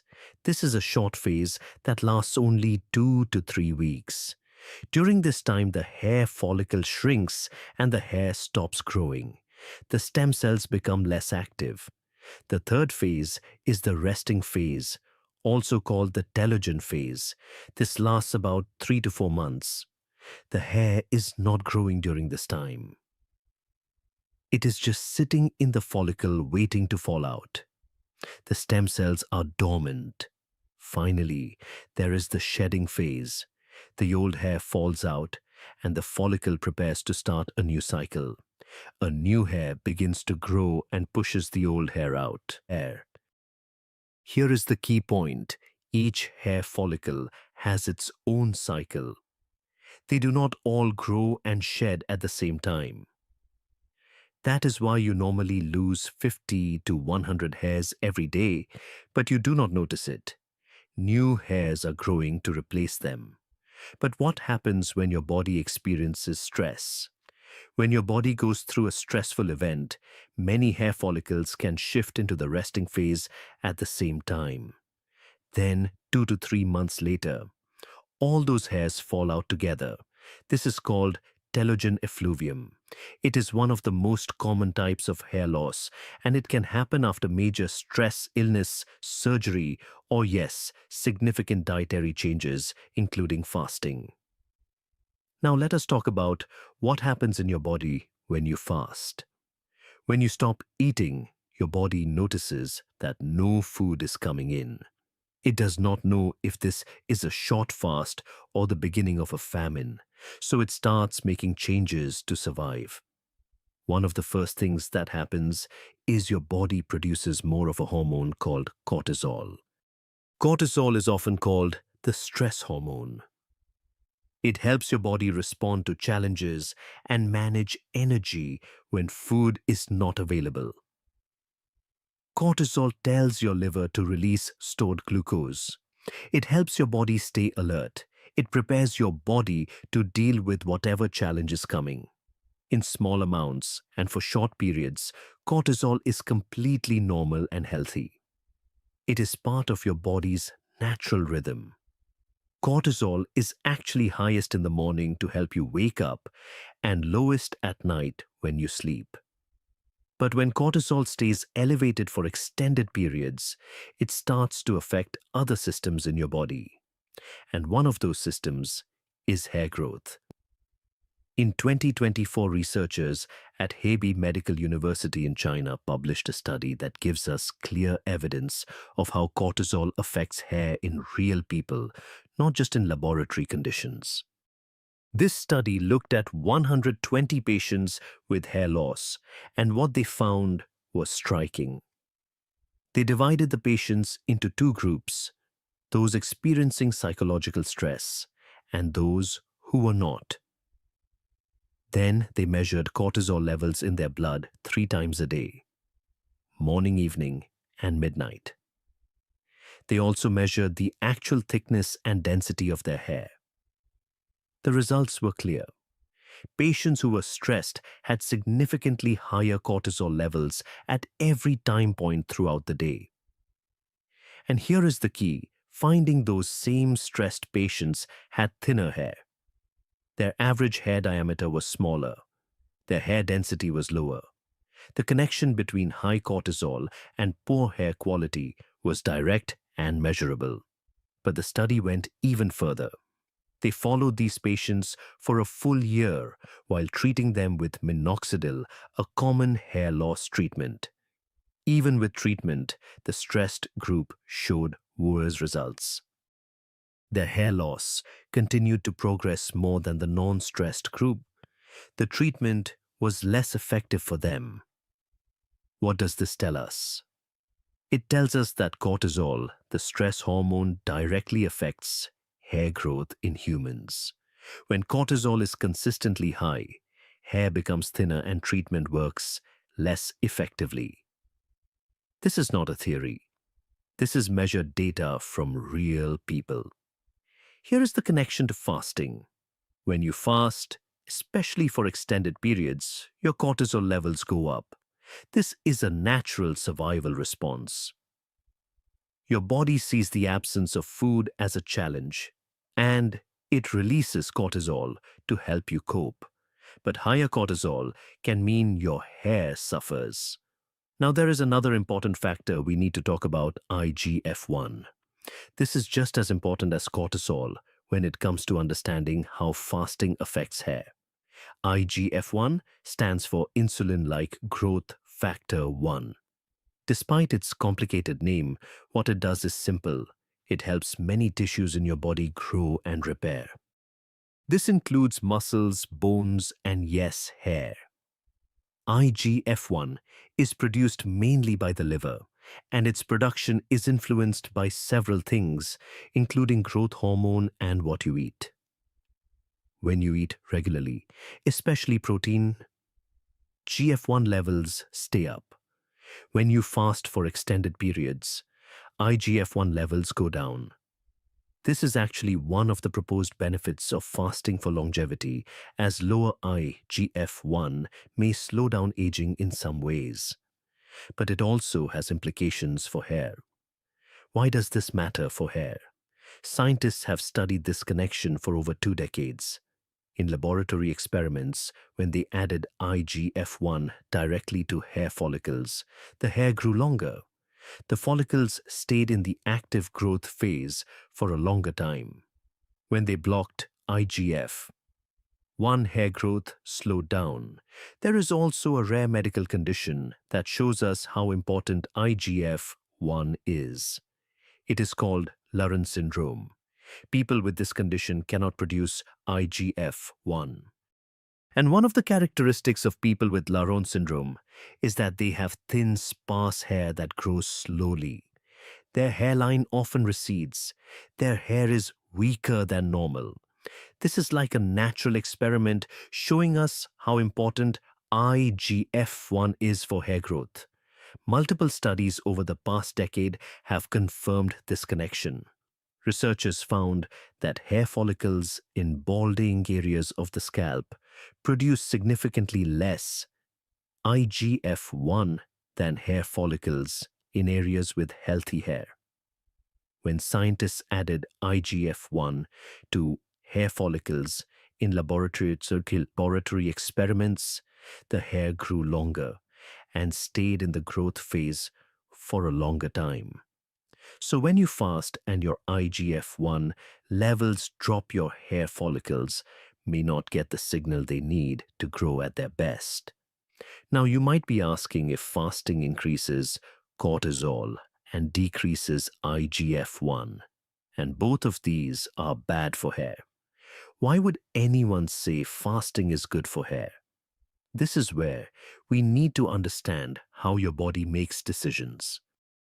Your body is incredibly smart. It has systems that have been refined over millions of years of evolution.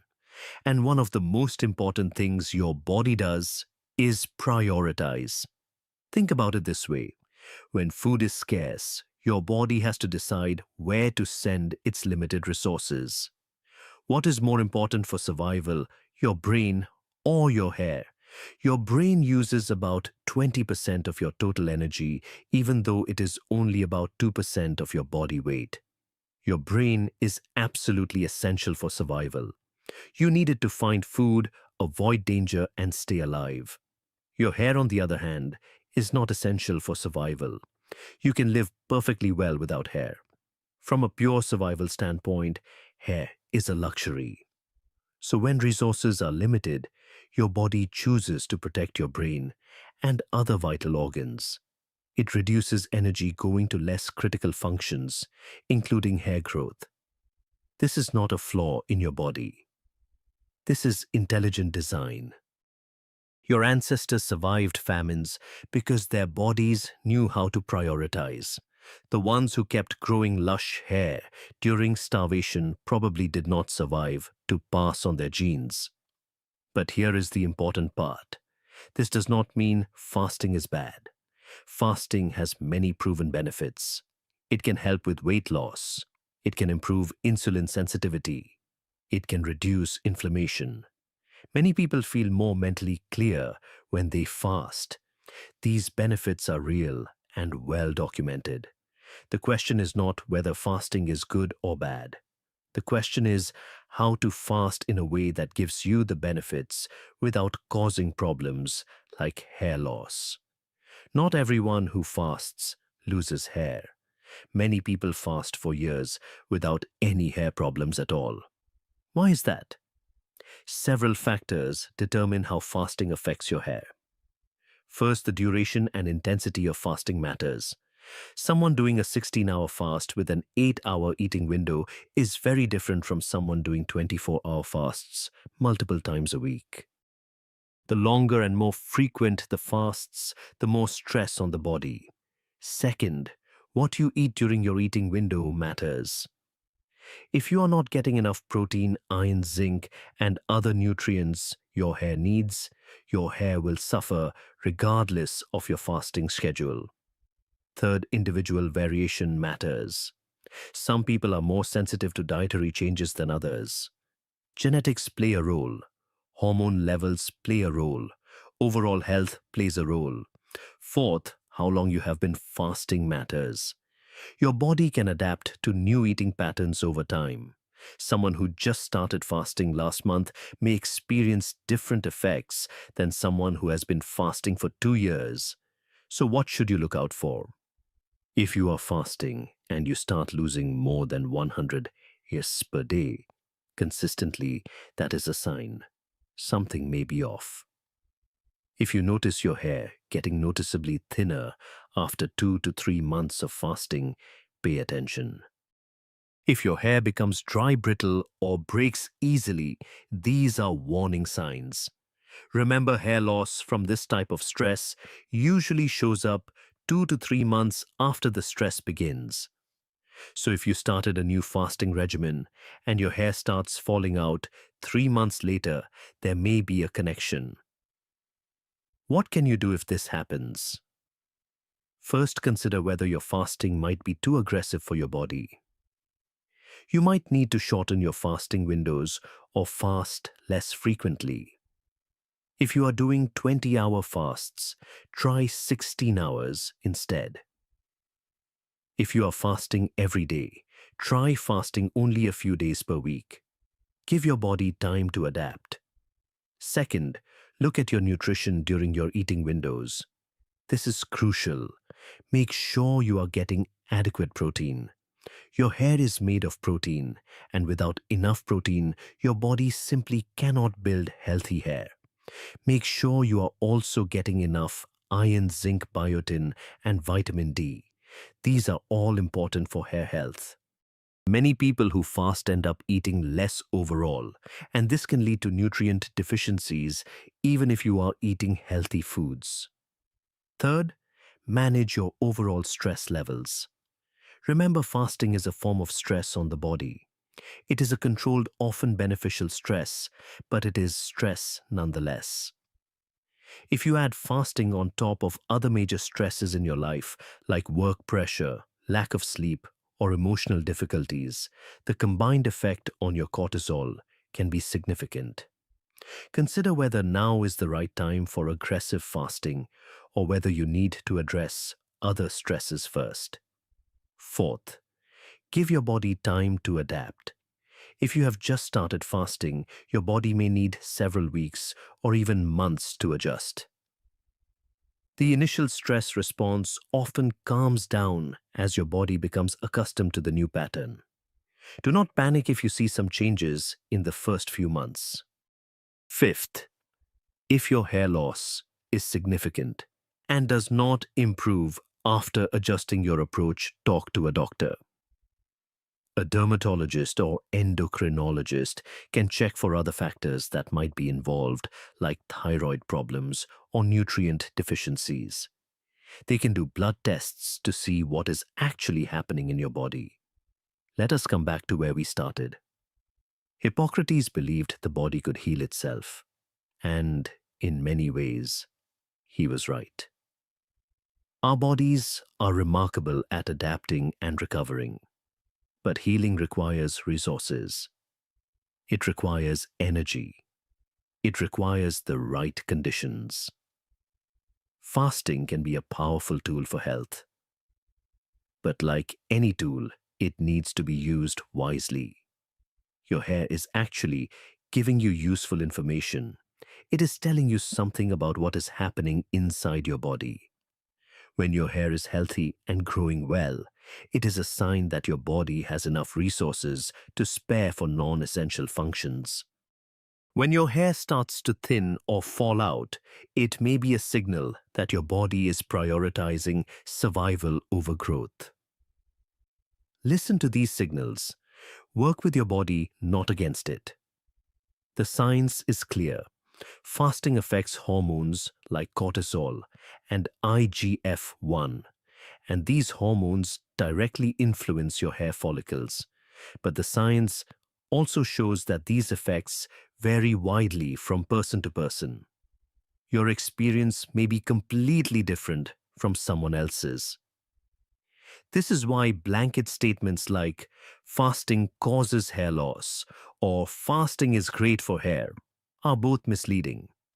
The truth is more nuanced. For some people in some circumstances, fasting may contribute to hair thinning. For others, it may have no effect at all. And for some, the overall health improvements from fasting may actually benefit their hair indirectly. The key is to pay attention to your own body. Notice how it responds. Adjust your approach based on what you observe. And if you have concerns, do not hesitate to seek professional guidance. Your body is trying to keep you healthy. Sometimes that means making trade-offs. Understanding those trade-offs helps you make better decisions about your health. If you found this helpful, share it with someone who is fasting and wondering about their hair. And leave a comment below. Have you noticed any changes in your hair since you started fasting? Your experience might help someone else who is going through the same thing. We read every comment and love hearing your stories. Until next time, stay curious and keep listening to what your body is telling you. Your legs feel heavy at the end of the day. Those blue veins on your calves seem more visible than they used to be. And sometimes, after sitting for a while, there is that familiar tingling sensation. If any of this sounds familiar, you are not alone. Millions of people over 50 experience these exact same things. Most of us just accept it. Getting older means dealing with tired legs and visible veins. Right. But what if I told you that researchers have discovered something unexpected?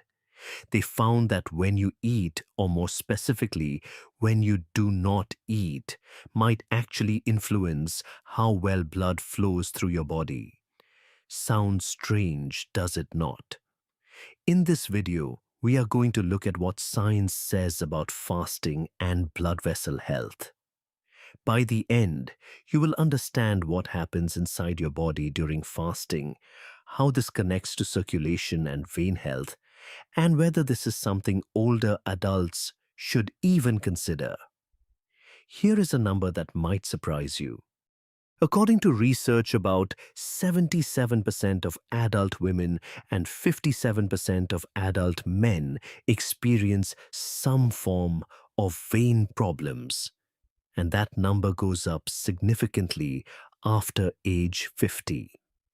Now, a quick note. Everything I share today comes from published scientific research. But your body is unique. And if you have any health conditions, a conversation with your doctor is always a good idea before making changes. With that said, let us begin this journey together. All right, let us start by understanding how your blood circulation actually works. This foundation will help everything else make sense. Think of your circulatory system as a network of roads.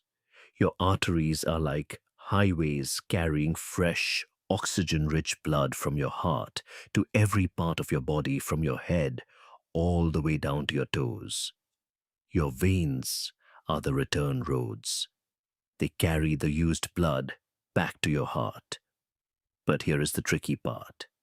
The veins in your legs have to push blood upward against gravity. That is not an easy job. To help with this, your veins have tiny valves inside them. These valves work like one-way doors. They open to let blood flow up toward your heart, then close to prevent it from falling back down. When everything works properly, blood moves smoothly in one direction, completing a continuous loop through your body. Now, what happens as we get older? This is where things start to change, and not always for the better. The walls of your arteries gradually become stiffer. They lose their flexibility. This makes it harder for blood to flow smoothly through them. At the same time, the valves in your veins start to weaken over time. When these valves do not close properly anymore, blood begins to leak backward and pool in your legs. This is exactly what causes varicose veins. Those swollen, twisted veins you can see bulging under the skin. And there is another factor. Your body produces less of something called nitric oxide. This is a natural chemical that helps your blood vessels relax and open up. When you have less of it, your blood vessels stay tight and narrow, making blood flow more difficult. Research published in the journal Circulation found that older adults can lose up to 75% of their ability to produce nitric oxide compared to when they were young. That is a dramatic decline that affects every blood vessel in your body. All of these changes happen gradually over years and decades. Most people do not notice them until symptoms appear, like tired legs, visible veins, or swelling in the ankles. So the question becomes, is there anything we can do to help maintain healthier blood vessels as we age? This is where scientists started looking at fasting. When you stop eating for a period of time, your body does not just feel hungry. A whole series of changes begin to happen inside you. And some of these changes are directly related to blood vessel health. Let me walk you through 3 key things that happen. It starts with something called autophagy. I know that sounds complicated, but the idea is simple. When there is no new food coming in, your body starts cleaning out old and damaged parts inside your cells. It is like a deep cleaning process. Your cells identify components that are worn out or broken, break them down, and recycle the materials to build new healthy parts. A research team led by Sun and colleagues published a study in 2020 in the journal Evidence-Based Complementary and Alternative Medicine. They followed overweight individuals who did 7 days of medically supervised fasting. What they found was fascinating. This cleaning process, autophagy, became much more active. And here is the important part. Special cells that repair blood vessels called endothelial progenitor cells started working much better. Think of these cells as repair workers for both your arteries and your veins. When they work well, they can fix damage to blood vessel walls and keep them healthier for longer.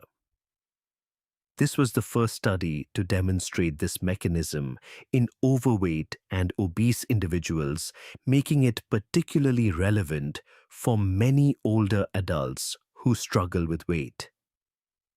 Then there is nitric oxide. Remember, this is the chemical that helps blood vessels relax and open up. When your vessels are more relaxed, blood flows more easily. And when blood flows more easily, there is less pressure building up in your veins. A study at the Free University of Brussels in Belgium followed 14 healthy middle-aged people through 30 days of intermittent fasting. The researchers found that nitric oxide levels increased, the tiny blood vessels expanded better, and blood pressure dropped. Lower blood pressure means less strain on those little valves in your veins, which could help protect them from wearing out as quickly. Finally, fasting reduces inflammation. Chronic inflammation is like a slow fire burning inside your body. Over time, it damages the walls of your blood vessels. It makes arteries stiffer and weakens the valves in your veins. A large analysis that combined results from 18 clinical trials found that people who practiced intermittent fasting had lower levels of something called CRP. This is a marker that shows how much inflammation is happening in your body.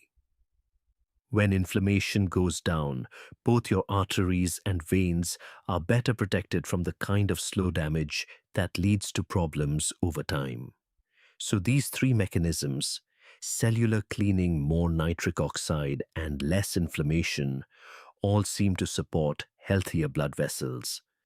They work together in ways that could benefit your entire circulatory system, from the largest arteries near your heart to the smallest veins in your feet.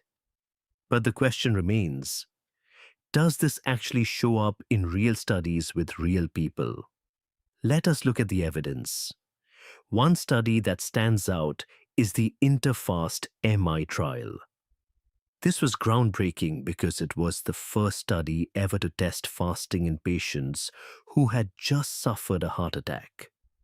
It was conducted by a research team led by Dr. Jochen Dutzmann at the Department of Internal Medicine and Cardiology at Halle University Hospital in Germany.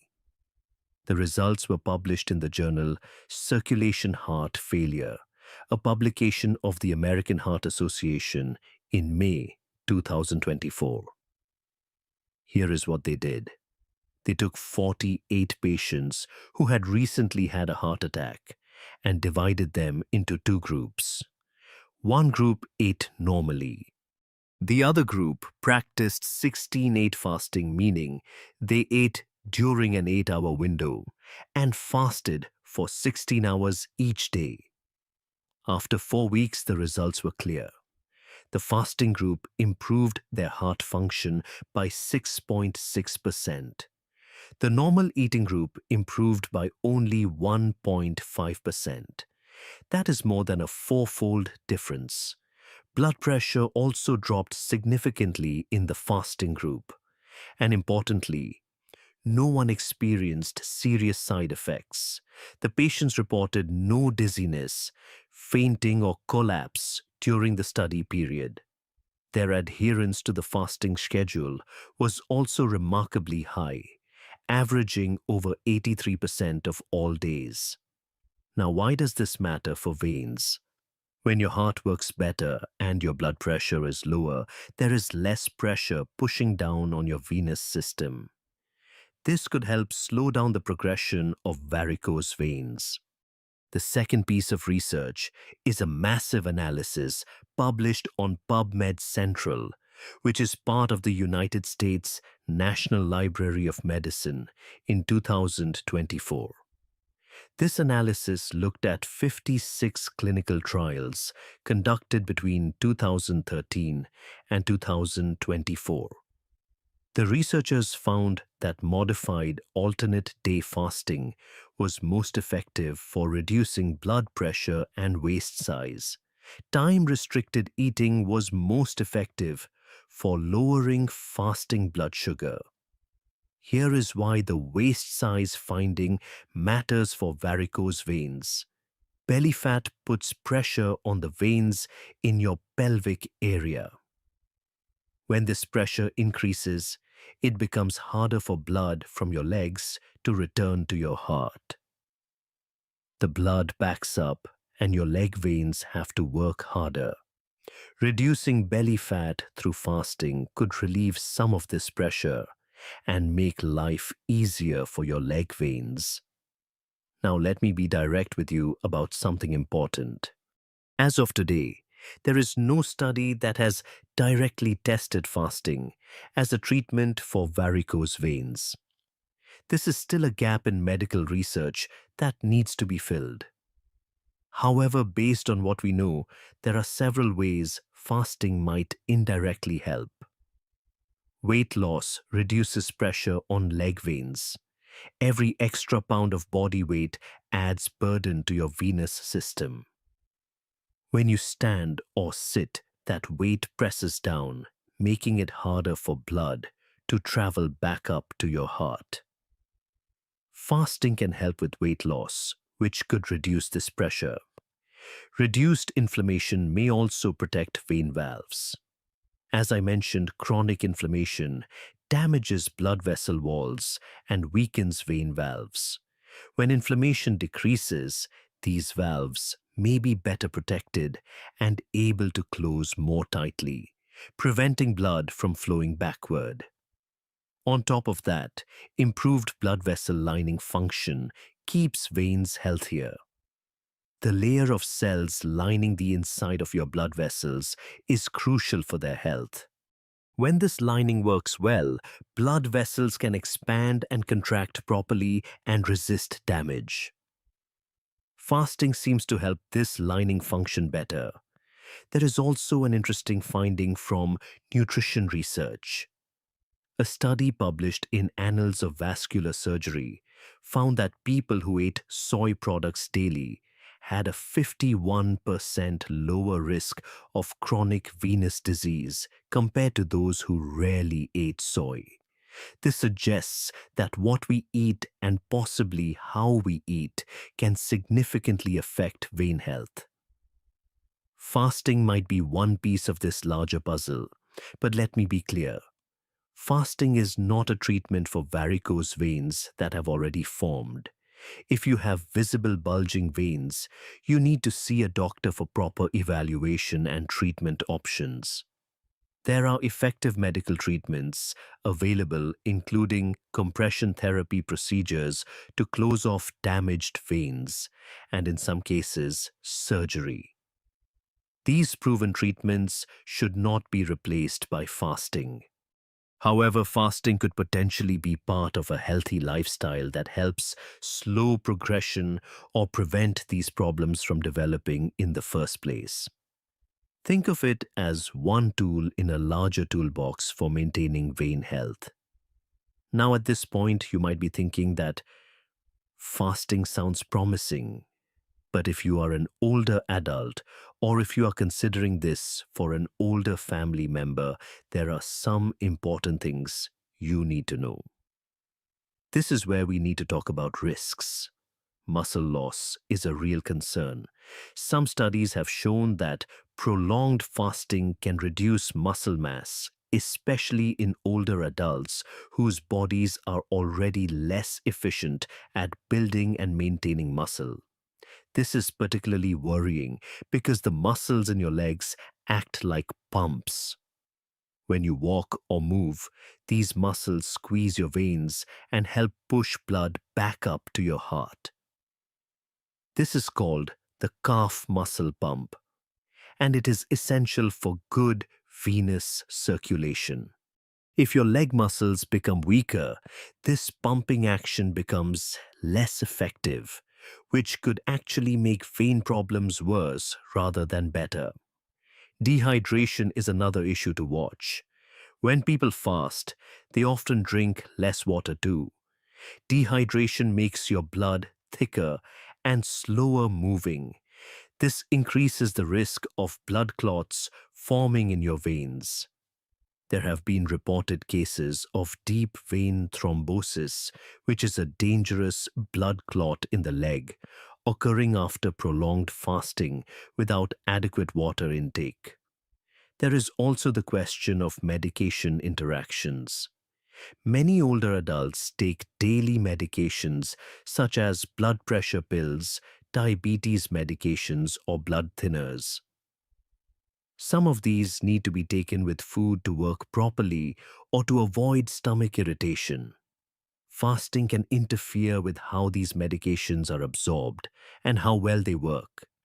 There are certain people who should not try prolonged fasting. This includes anyone taking diabetes or blood pressure medications, anyone with a history of eating disorders, anyone who is underweight or malnourished, anyone with chronic kidney disease, and anyone who has previously had deep vein thrombosis. I also want to mention a study from 2024 that made headlines. An analysis of data from over 20,000 Americans found that people who ate only within an 8-hour window each day had a 91% higher risk of dying from cardiovascular disease.